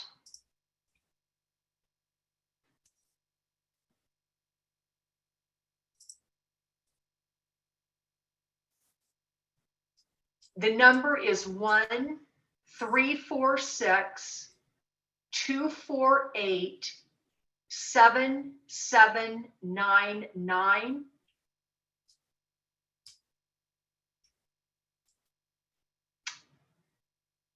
You know, I think that we're having I know that we're having an issue here, and we are unable to have the applicant address us. Madam Chair, I can try to call the applicant and help them to, get off this meeting for one thing, and then call back in again. I think that's what they need to do. I do too. Why don't we all just mute? Mr. Short, you do that and see if you can get the applicant back on with us via phone.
Hello?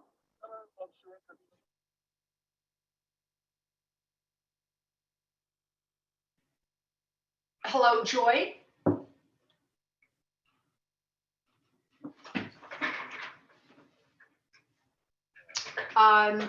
Do we have the applicant on the phone?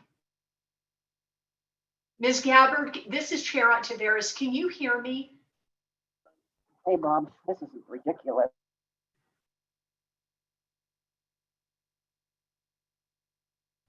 Ms. Gabbard, can you hear me?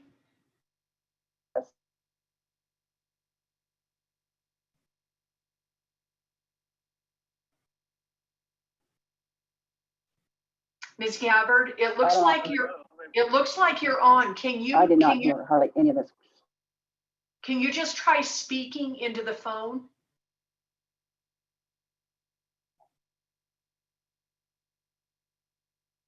Stuff. It was breaking up so bad. In and out, in and out, in and out.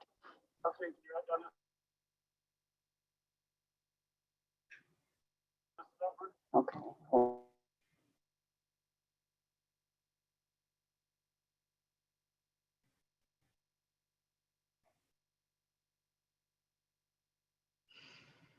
Hold on.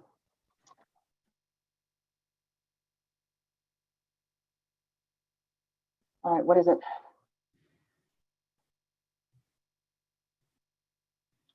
Okay, Ms. Gabbard, can you hear me okay? Okay, yes.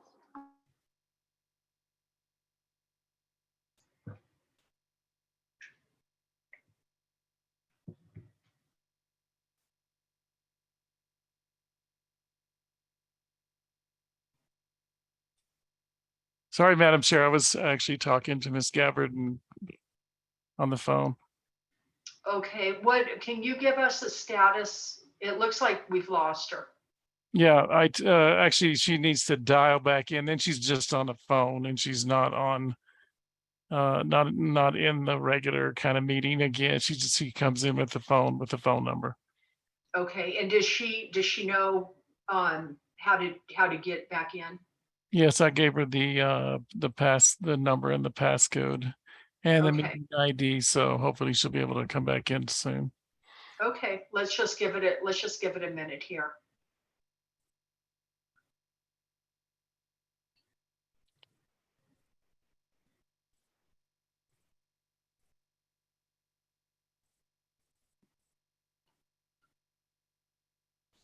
And Madam Chair, I mean, would it be appropriate for me to, I wanted to make a couple of comments.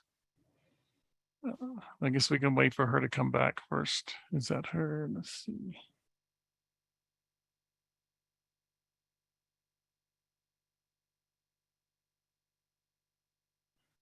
Hello? Hello, Ms. Gabbard? Yes?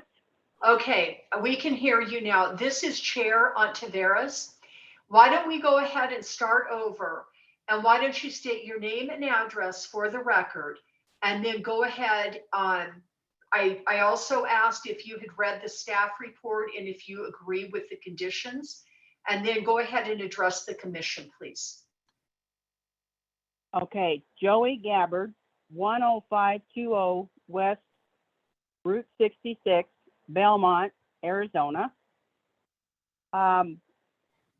Staff meeting, which one is that? Well, the staff report, did you receive the staff report? Yes, I did. I'm sorry. Yes, I did Okay. read it. I'm sorry. Okay, and Okay. did you read the conditions? And do you agree with them? Yes, Okay, did you say yes? yes. Okay. All right, do you have any other comments that you would like to make to the commission at this time?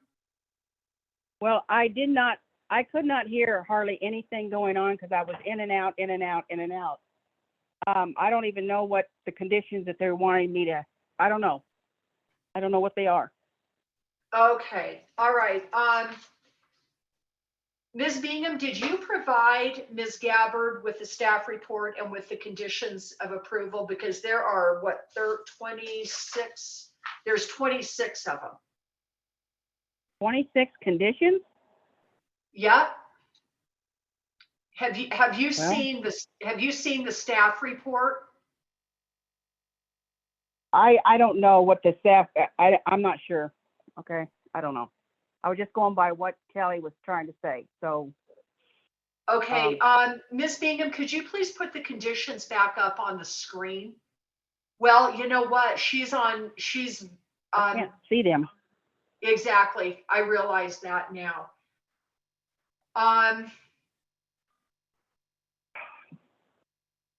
Mr. Short, do you have a suggestion? Madam Chair, if she has access to a computer, maybe it's not working that well.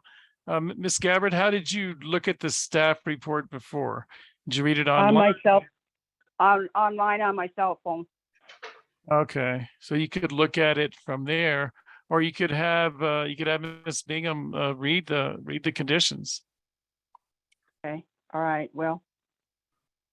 Why don't she just read, I don't know.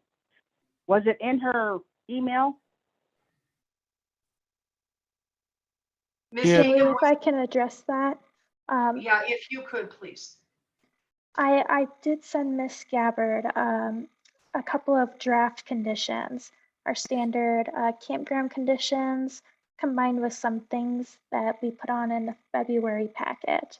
However, I did not send Miss Gabbard the finalized report with the finalized conditions that you see here and in the staff report.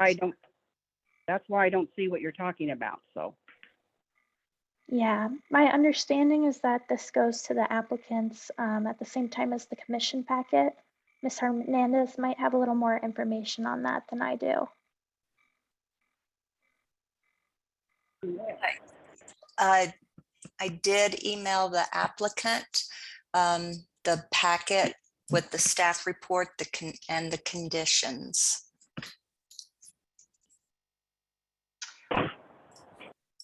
Madam Chair, at this point, it may just be best if Ms. Bingham just read the conditions so that the applicant will be aware of what the conditions are.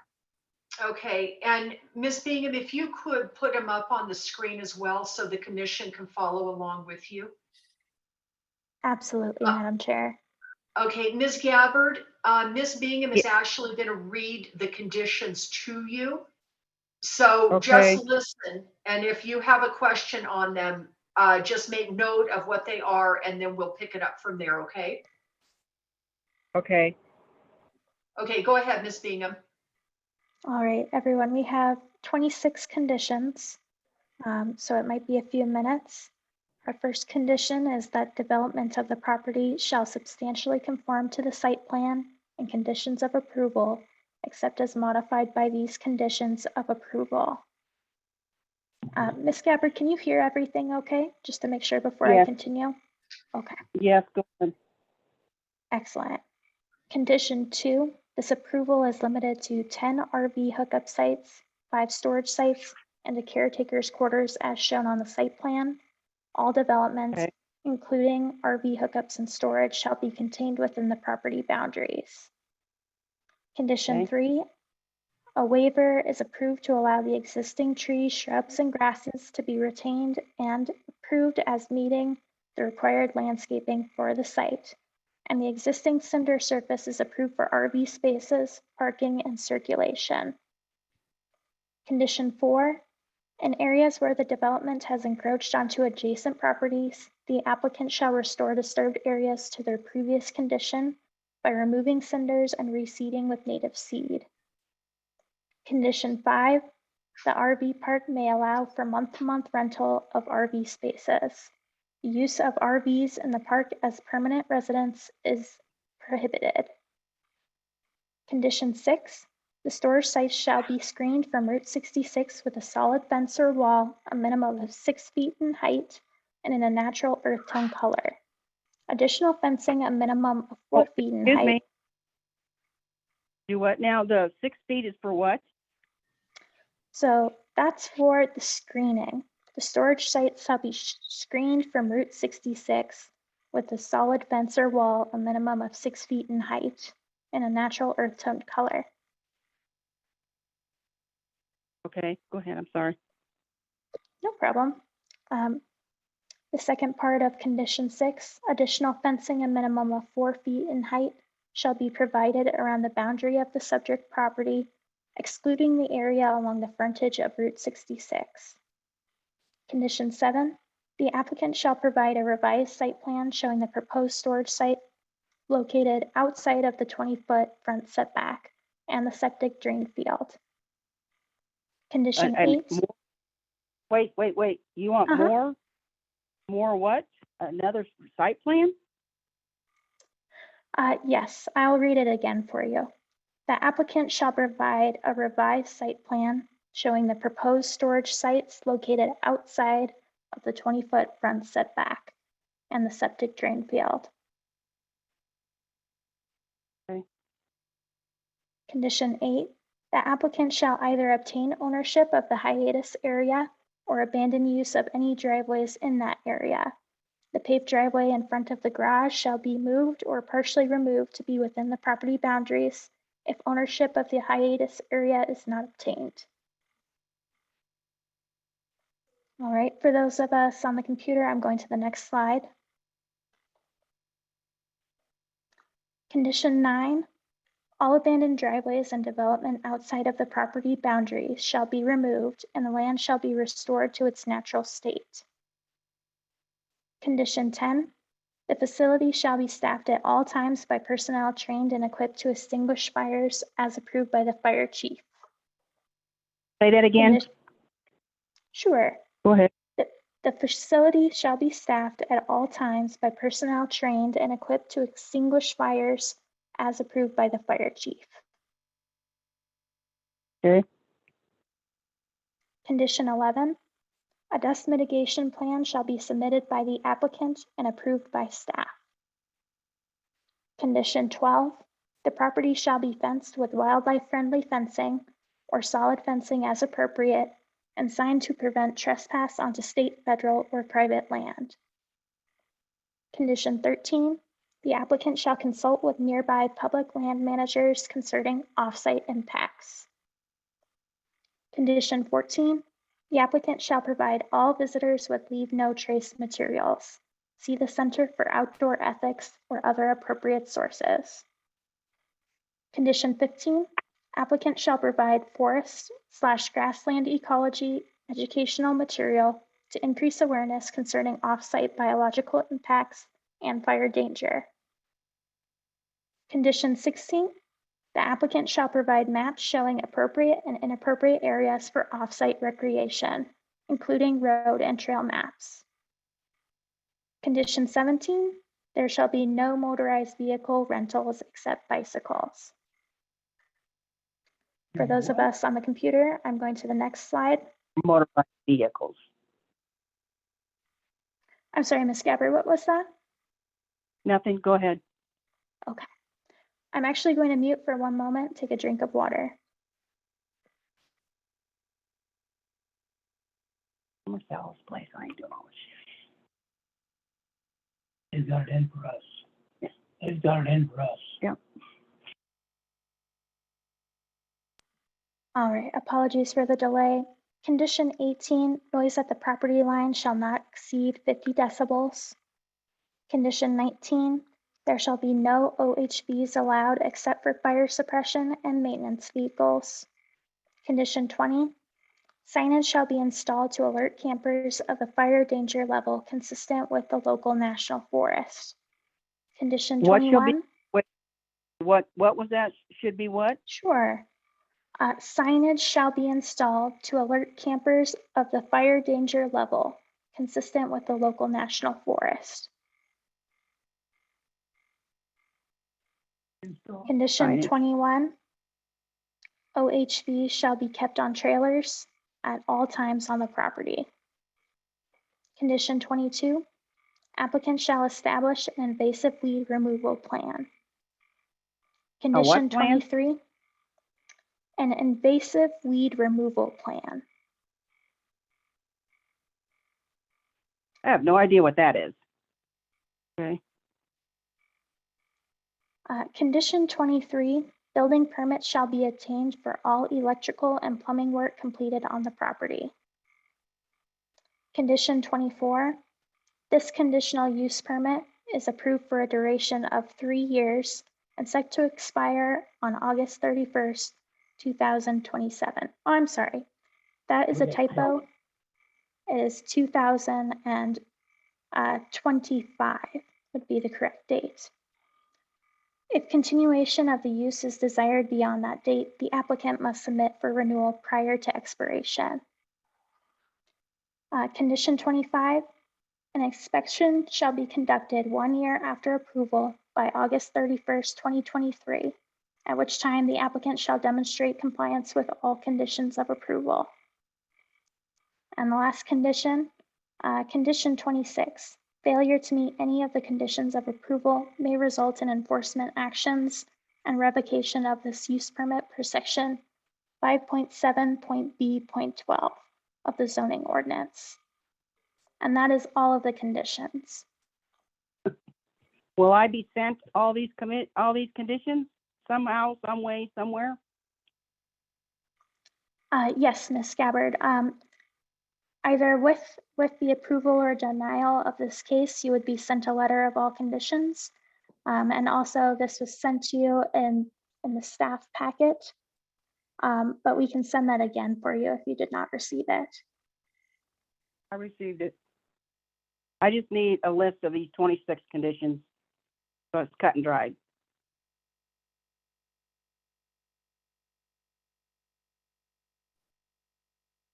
Ms. Gabbard, we can provide a copy of the resolution that the commission completes after this hearing, after approval of the hearing. Okay.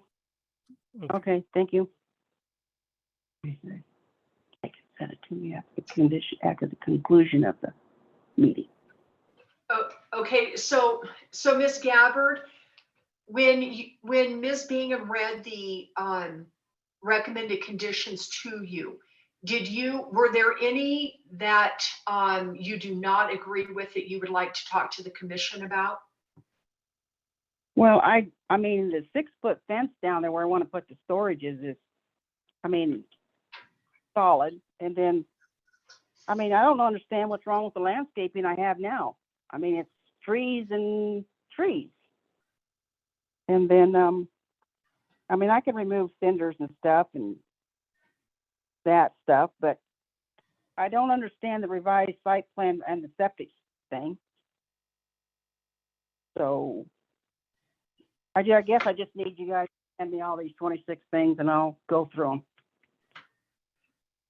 Okay, I do know regarding your comments on the revised site plan and the septic system, you would be able to call Ms. Bingham and talk to her about that and get direction or at least clarification. Okay. Yeah. So the 6-foot fence, the condition regarding the 6-foot fence is the only one that you really have concerns with this evening? Yeah, I guess. I don't know. I couldn't write them all down. I don't know. I'm good. So. Okay. I guess just approve the conditional use permit, send me the conditions and I'll have it done in a year and we'll go from there. Okay. Thank you. Thank you, Ms. Gabbard. I'm going to ask if there is anyone in the public that wishes to address the commission on this case this evening. If so, please raise your hand or unmute and I will call on you. Okay, I am not seeing any, so I'm going to close it to the public and open it at commission level. Commissioner Clifford, would you please start the discussion? They've done the site plan. There are some revisions that need to be made that are in the conditions. With the conditions that are stated here, I can make a determination to approve this. Okay, Mr. Clifford, let me ask you your thoughts on the fence.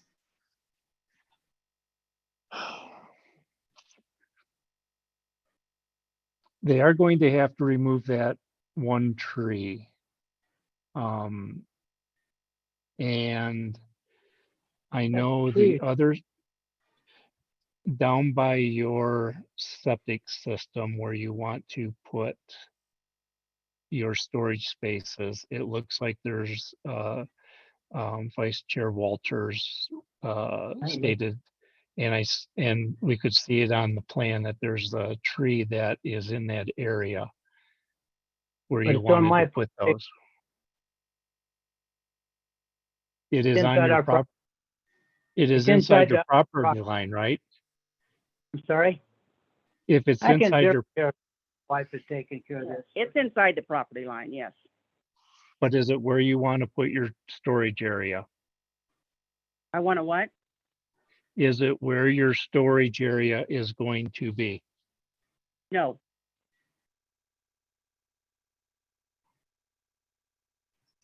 No, it's not in that area. You see the road? Well, I don't know if you know, but Yeah, there's a road yes, next, I see the road. I see Route 66. and then you see the road that's, I don't know if you can see it or not on the map, but there's a road coming in off of 66. And then the RVs are, you know what, sir? I don't even think I'm gonna do these RVs. I mean, I'm not putting up a 6-foot fence and all this, so we may as well, that's just a mute point right now. So I'm just Okay. gonna take that out of this equation altogether.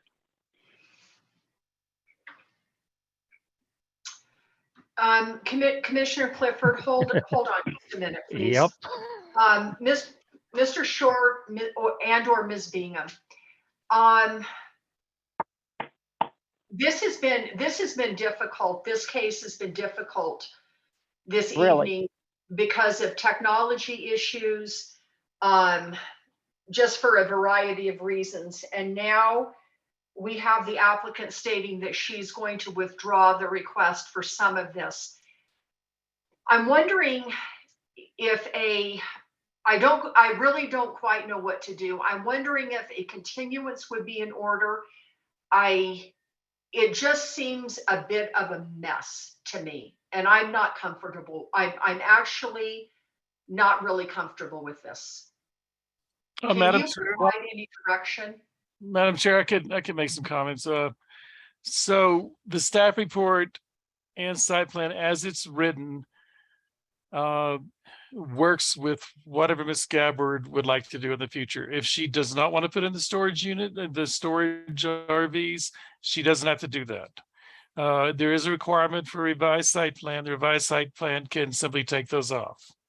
If she would like to put them in, then she would need to meet the condition, which basically says it looks like about 2 of them would be removed from the setback, the 20-foot setback along the front.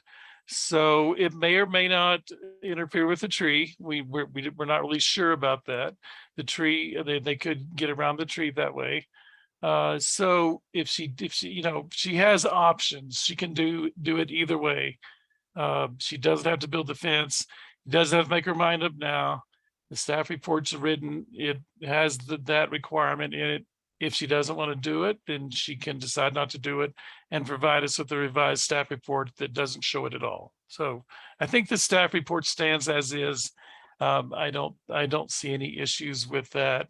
I did want to point out that what's not obvious for the photos of this property, but you can see them on the aerial that Ms. Bingham has up right now. The property line comes right up along where that canopy is on the old gas station. So that's not really that obvious. So any kind of landscaping they'd be required to do would be in that 10 feet after where the canopy is. So think about that as well. But I think it works, whether Ms. Gabbard wants to move forward with the 5 RV station spaces or not. Okay. All right. We'll go ahead and continue at commission level. Commissioner Clifford, go ahead and continue with your comments. If she proceeds with the RV storage area, I would say a rustic fence, a wood fence would be fine for that area. Because it is a rustic looking area. It's old Route 66. It is the oldest area out there that has buildings on it. And then the fence the property with 4-foot high wildlife friendly fencing. But yes, if storage, if there are storage for trailers, yes, a 6-foot, and I would use a wooden fence would be adequate for me. Not, you wouldn't have to do a cement fence. Okay, good, because this actually, the condition actually said solid fence or wall, a minimum Right. 6 feet in height. You can do a solid wood fence. That A would work slatted- better. A slatted, and actually I have that on my property. The slats are right tight to one another, and it's considered a solid fence. Okay, okay, thank you, Commissioner Clifford. Okay, I Ms. can make Gabbard. siding. Okay, Ms. Gabbard, we're currently at commission discussion, so I'm going to ask if you not make any further comments at this time. Commissioner Okay, Best? my phone is breaking up again. Hold on, let me go move. Okay, go ahead. Okay, as I was saying, we are currently at commission discussion. So I'm going to ask if you would not comment anymore at this time. This is a time where the commissioners are discussing the case amongst ourselves. So we are not able to accept really any further comment at this time. Commissioner Okay. Best, please go ahead with your comments. Thank you, Madam Chair. I'm extremely uncomfortable about this case. The way that communication has gone tonight, I think has been very awkward, and I don't think it's anybody's fault, but I'd be much more comfortable if we put this off for a month and had staff walk through the conditions with the applicant so she really understands what she just reviewed, but in a very uncomfortable way. I'm not very comfortable with the way the front of the property looks. It is old 66. I'm just a little unsure, but there's only one really nice tree out there. And we're gonna take down that one really nice tree, maybe. There are just a bunch of questions here. I certainly don't want to deny it, but I'd be a lot more comfortable if this communication process just slowed down a little bit so the applicant really understands what we're asking of her and we really understand what she's committing to before we go forward. Okay, thank you, Commissioner Best. Commissioner Williams, your comments, please. I tend to agree with Commissioner Best. I also could move forward with it similarly to Commissioner Clifford, if that was the direction it was going. But you know, I think ideally it's tough to have an applicant that hasn't even seen the conditions. You know, to really move forward on this in a good way. Okay. Okay, thank you, Commissioner Williams. Commissioner Ruggles, your comments, please.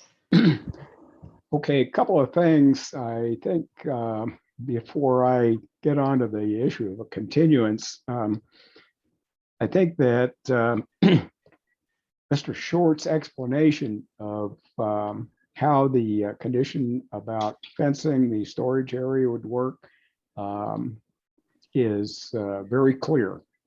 That if the applicant decides not to use that as a storage area, then the condition is moot at that point. Relative to landscaping, I remember the discussion the last time this came to us for a CUP approval, and we waived the requirements. I think that consideration should not be given to going back on that. The trees that are there were the main consideration at that time. additional landscaping, I don't think is going to get us very much if we were to ask for that. So in my estimation, that's unimportant. Now, the last item is a continuance. I think we owe the benefit of the doubt to the applicant here. And I think a continuance would be appropriate so that the applicant is aware of all of the conditions and what they mean. So I think that is the most fair way to go with this. Otherwise, I would be able to make the findings, but in the best interest of the applicant, I think going forward and delaying this is the appropriate thing to do. Okay, thank you, Commissioner Ruggles. Vice Chair Walters? So I've listened to everybody's comments and been somewhat frustrated through this whole process tonight. I've never seen one go quite like this. I feel like we're ramrodding this down the applicant's throat at this point. They don't fully understand what the situation is, and I think staff needs to spend some time with them. So with that, I think that we need to do a continuance and then make it quick when they come back in. But staff needs to really spend some time getting them to understand what it is they're signing up for here. Thank you. Okay, thank you, Vice Chair Walters. Mr. Short, I want to ask you a question on your comment about the staff report and conditions stand. If I'm reading condition number 6 correctly, the storage site shall be screened from Route 66. So if she wants to put in the storage, I believe I see it now. If she wants to put in the storage, then so be it. It must be screened. If not, then that condition goes away. Was there anything else in here that you found to be, what would I say, confusing other than that? Madam Chair, I think in general, we have obviously a great deal of conditions associated with campgrounds. And I think they sound more onerous than they are. I think that frustrated the applicant somewhat. But I think that was part of what frustrated the applicant. I'd like her to speak on this and ask if she would like to have a continuance, or if she understands basically what the conditions say. In a nutshell, they require a 4-foot fence around the property line so that there will not be any more encroachment off of the property, which has been the history in the past. There's not a lot more here except for those conditions. There are a lot of them, of course. And as the commissioners have discussed, the fence around the storage, if the applicant decides to do it, would be basically a 5-foot picket style wooden fence that you see all over. It's not a very difficult fence. I think part of it is that I didn't want the applicant to make a quick decision about the storage. I wanted to leave the option with her in case she changes her mind in the future. Okay. We would ask that staff gets clear direction on. We do have direction about, of course, working with the applicant, making sure they understand what's going on with this case. But we would like any other, direction from the commission on anything else they would like to see if the commission votes to continue the case. Some clear direction on what exactly, we would like to see different moving forward. If there are any changes to the staff report, conditions, anything like that. Okay. Thank you, Mr. Short. Ms. Gabbard, this is Chair Ontiveros. Can you hear me okay?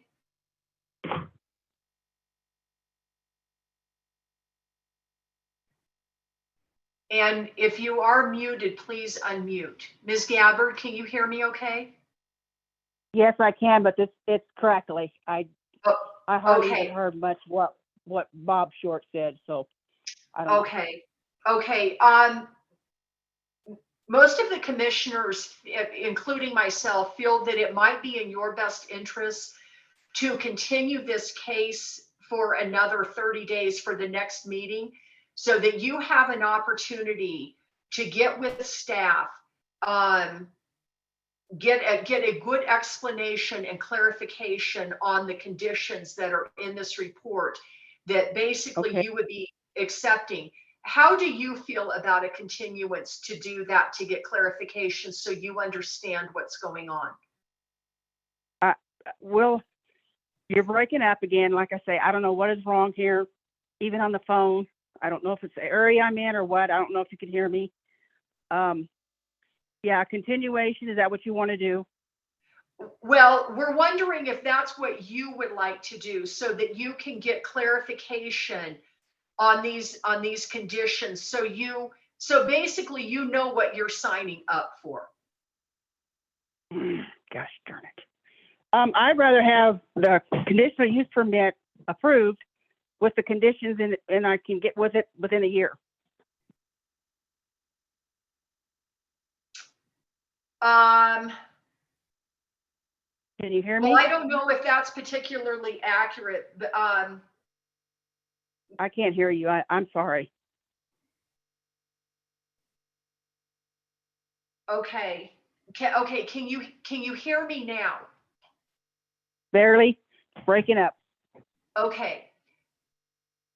Would you prefer a continuance, or would you prefer that we approve it tonight with the conditions and then you can work with staff for clarification? Yes, just what you said is fine, if you can hear me. Okay, so move forward tonight?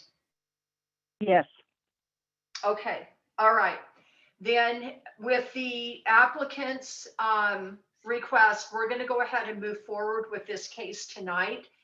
I do just want to say that I don't think, like Vice Chair Walter said, I don't think I've ever seen a case go quite as sideways as this one has.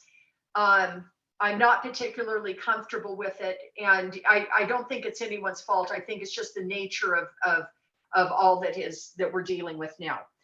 That said, I know that condition number 24 is going to have to be modified to be 2025 rather than 2027. And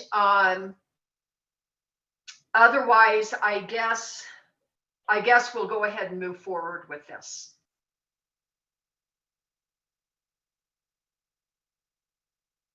And that's because the applicant wants to move forward with it. So I can run back through the list of commissioners, or I can accept a motion to approve. I make a motion for approval of CUP-21-073 as modified and presented. I will second that motion. Okay, I've got a motion by Vice Chair Walters, a second by Commissioner Ruggles for approval of CUP 21-073 with a modification to condition 24 to be expire on August 31st, 2025. All in favor, please say aye. Commissioner Clifford? Aye. Commissioner Best? Aye. Commissioner Williams? Aye. Commissioner Ruggles? Aye. Vice Chair Walters? Aye. And this is Chair Ontiveros. I also vote aye. The motion passes unanimously. The next item on the agenda is case number ZC 21013.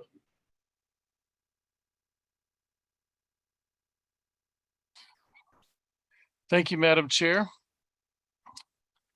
In this case, the applicant has requested the hearing for this case be continued indefinitely to work on legal access issues for the subject property across Cooper Ranch Road and through the Kaibab National Forest. Staff recommends an indefinite continuance of ZC 21-013. Okay, thank you, Mr. Short. Do any of the commissioners have any questions for Mr. Short? Not seeing any. I do see the applicant, Mr. Correa, present this evening. Mr. Correa, would you like to address the commission on this? Yes, good evening, Madam Chair and members of the commission. Just a brief statement. Not much further to add other than state that we continue to coordinate with the city of Williams and the U.S. Forest Service to rectify the access issue here. We are prepared to support and help however necessary, but at this time, given that the city of Williams is taking the lead on confirming access, we've been asked to sit tight and await their direct coordination. So we get regular updates, we check in with the departments and are prepared to step in if any of the departments ask for our support. Okay, thank you, Mr. Correa. With that, I will ask for a motion and a second for an indefinite continuance of this case, please. I'll go ahead with that. I move to indefinitely continue case number ZC-21-013. I second that. Okay, I've got a motion by Commissioner Ruggles, a second by Vice Chair Walters for an indefinite continuance of ZC 21-013. All in favor, please say aye. Commissioner Clifford? Aye. Commissioner Best? Aye. Commissioner Williams? Aye. Commissioner Ruggles? Aye. Vice Chair Walters? Aye. And this is Chair Ontiveros. I also vote aye. The motion passes for an indefinite continuance. The next item on the agenda is CUP 22-069.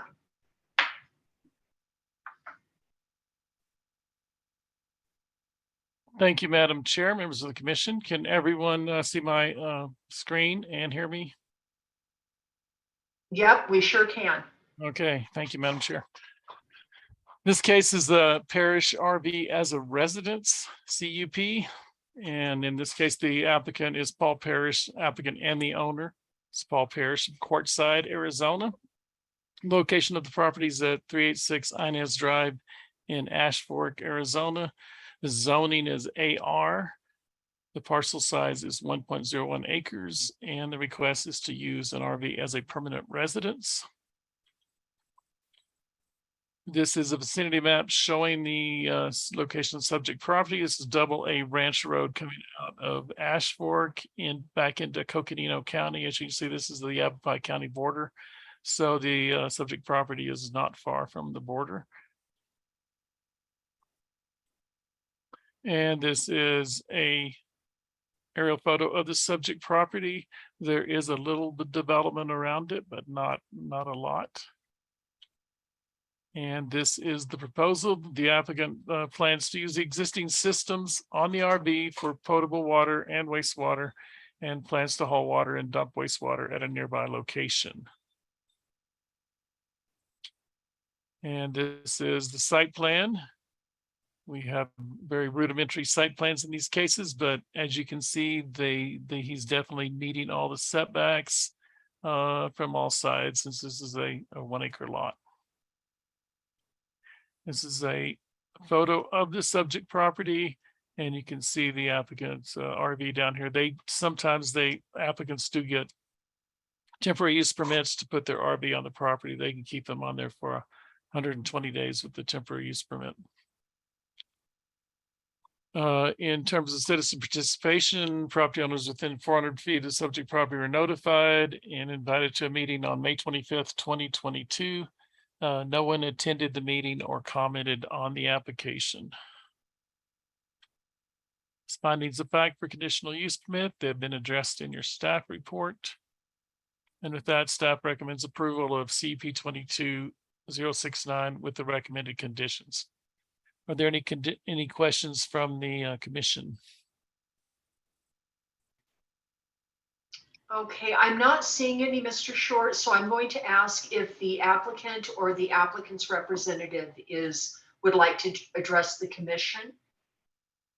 If so, please state your name and address for the record. And I would like to ask if you have seen the staff report, reviewed it, and agreed with the conditions. Mr. Short, do you think the applicant is with us? Madam In Chair, the list of participants? I don't see his name on here unless he's on the phone. I see the one phone number. Right, right. Possible that, yeah, he is not present. Okay, okay. Oh, hold on. Somebody unmuted. Okay, Is the, I think I'm on the phone right there. okay, I'll mute you. please go ahead and state your name and address for the record.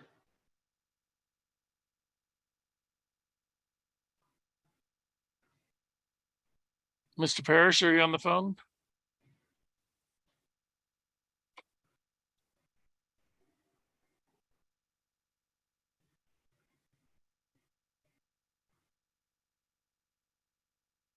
Okay, Mr. Parrish, can you hear us?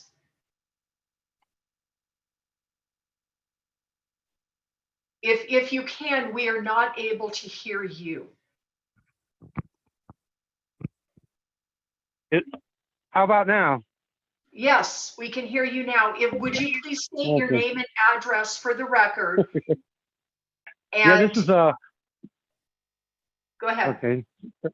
Okay, I didn't want to cut you off. Anyway, this is Paul Parrish, PO Box 30 PMBA 1076, Quartzsite, Arizona 85346, or PO Box 224, Ash Fork, Arizona 86320. And I also have an Oregon address, which I don't know if you want that or not. Okay, no, the addresses are sufficient. Have you read the staff report and the conditions, and do you agree with them? Yeah, I agree with that, but I also propose to remove the RV toilet and replace it with Nature's Head system, which is supposed to be a top of the line, I guess it's a decomposting system. I don't know if I said that right or not, but it's supposed to be like a top of the line thing. It's like $1,100 an hour or something. But I was proposing to do that also, plus that way I wouldn't have to use the black water at all. And I could still drain the gray water tanks and take those somewhere as needed. But either way, I could still dispose of stuff if I had to. Okay, condition number 2 says the wastewater disposal system shall be approved by the Environmental Quality Division, and all required permits must be obtained from the building division, including permits for water, wastewater, and electrical connections. I think that if you make the proposal for which one you want to the environmental quality, they will be the ones that will approve that. Oh, okay. Okay. Okay, That so sounds other good to me. okay, so other than that, do you have any concerns with the recommendations? No, none at all. I think the staff has been very helpful. Okay, thank you. Thank you for that.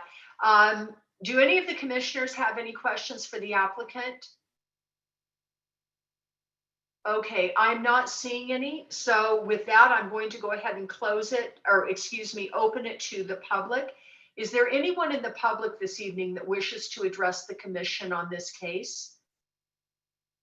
Okay, I'm not seeing any, so I'm going to go ahead and close it to the public and open it up for commission discussion. Commissioner Clifford. I can make the findings to approve. Okay, Commissioner Best. I can also make the findings. Okay, Commissioner Williams. I can make the findings as well. Okay, Commissioner Ruggles. I can make the findings for approval. All righty, Vice Chair Walters. I too can make the findings. Okay, and this is Chair Ontiveros. I also can. So let's please move forward with the motion in a second.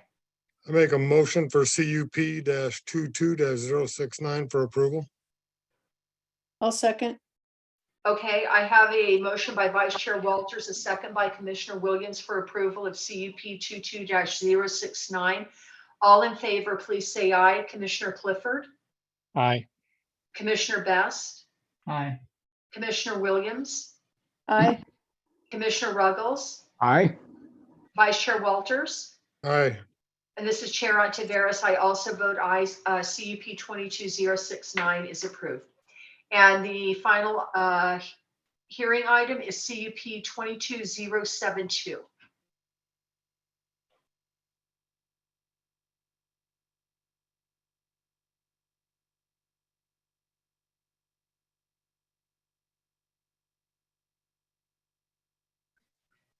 Mr. Short, I think you're muted because we can't hear you.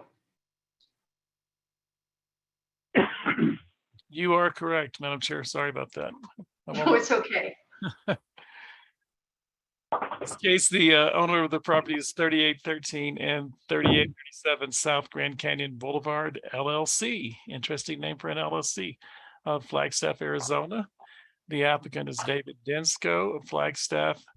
The location is at 3813 South Grand Canyon Boulevard in Valley, also known as Grand Canyon Junction. Zoning is agricultural residential and the parcel size is 1.01 acres. Request is to use an RV as a permanent residence.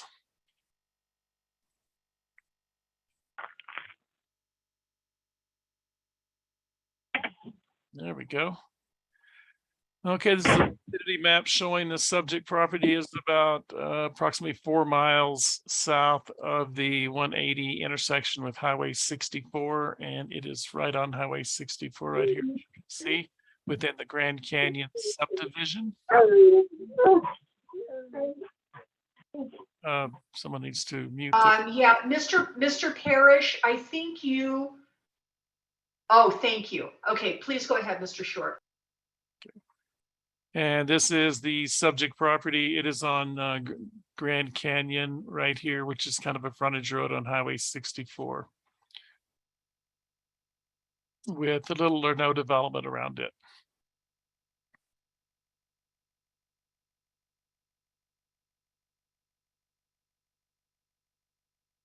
My slides are not moving forward quickly. There we go. This is a site plan showing the subject property. You can see there's a driveway out to where the RV would be, in this case, a park model RV. And there's the alternative septic system in this location and the water cistern.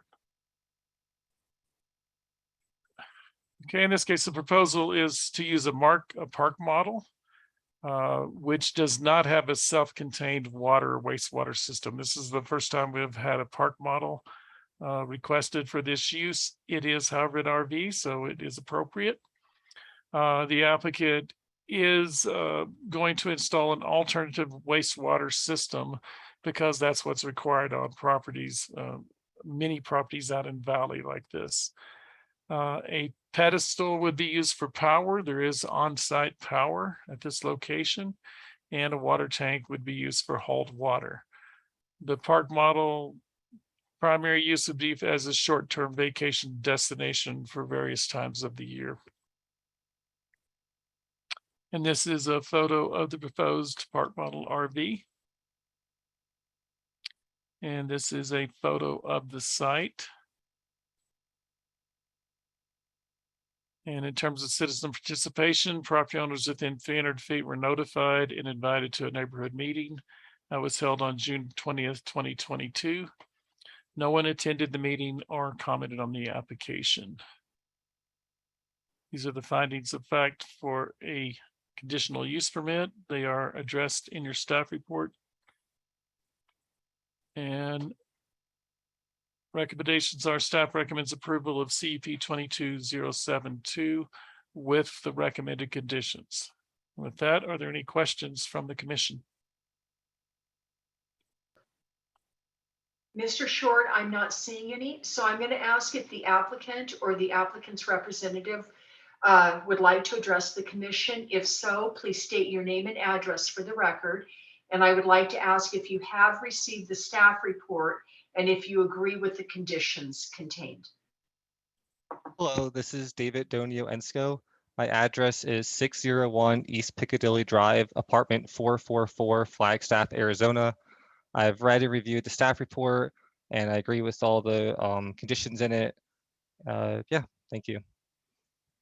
Okay, thank you, Mr. Ensko.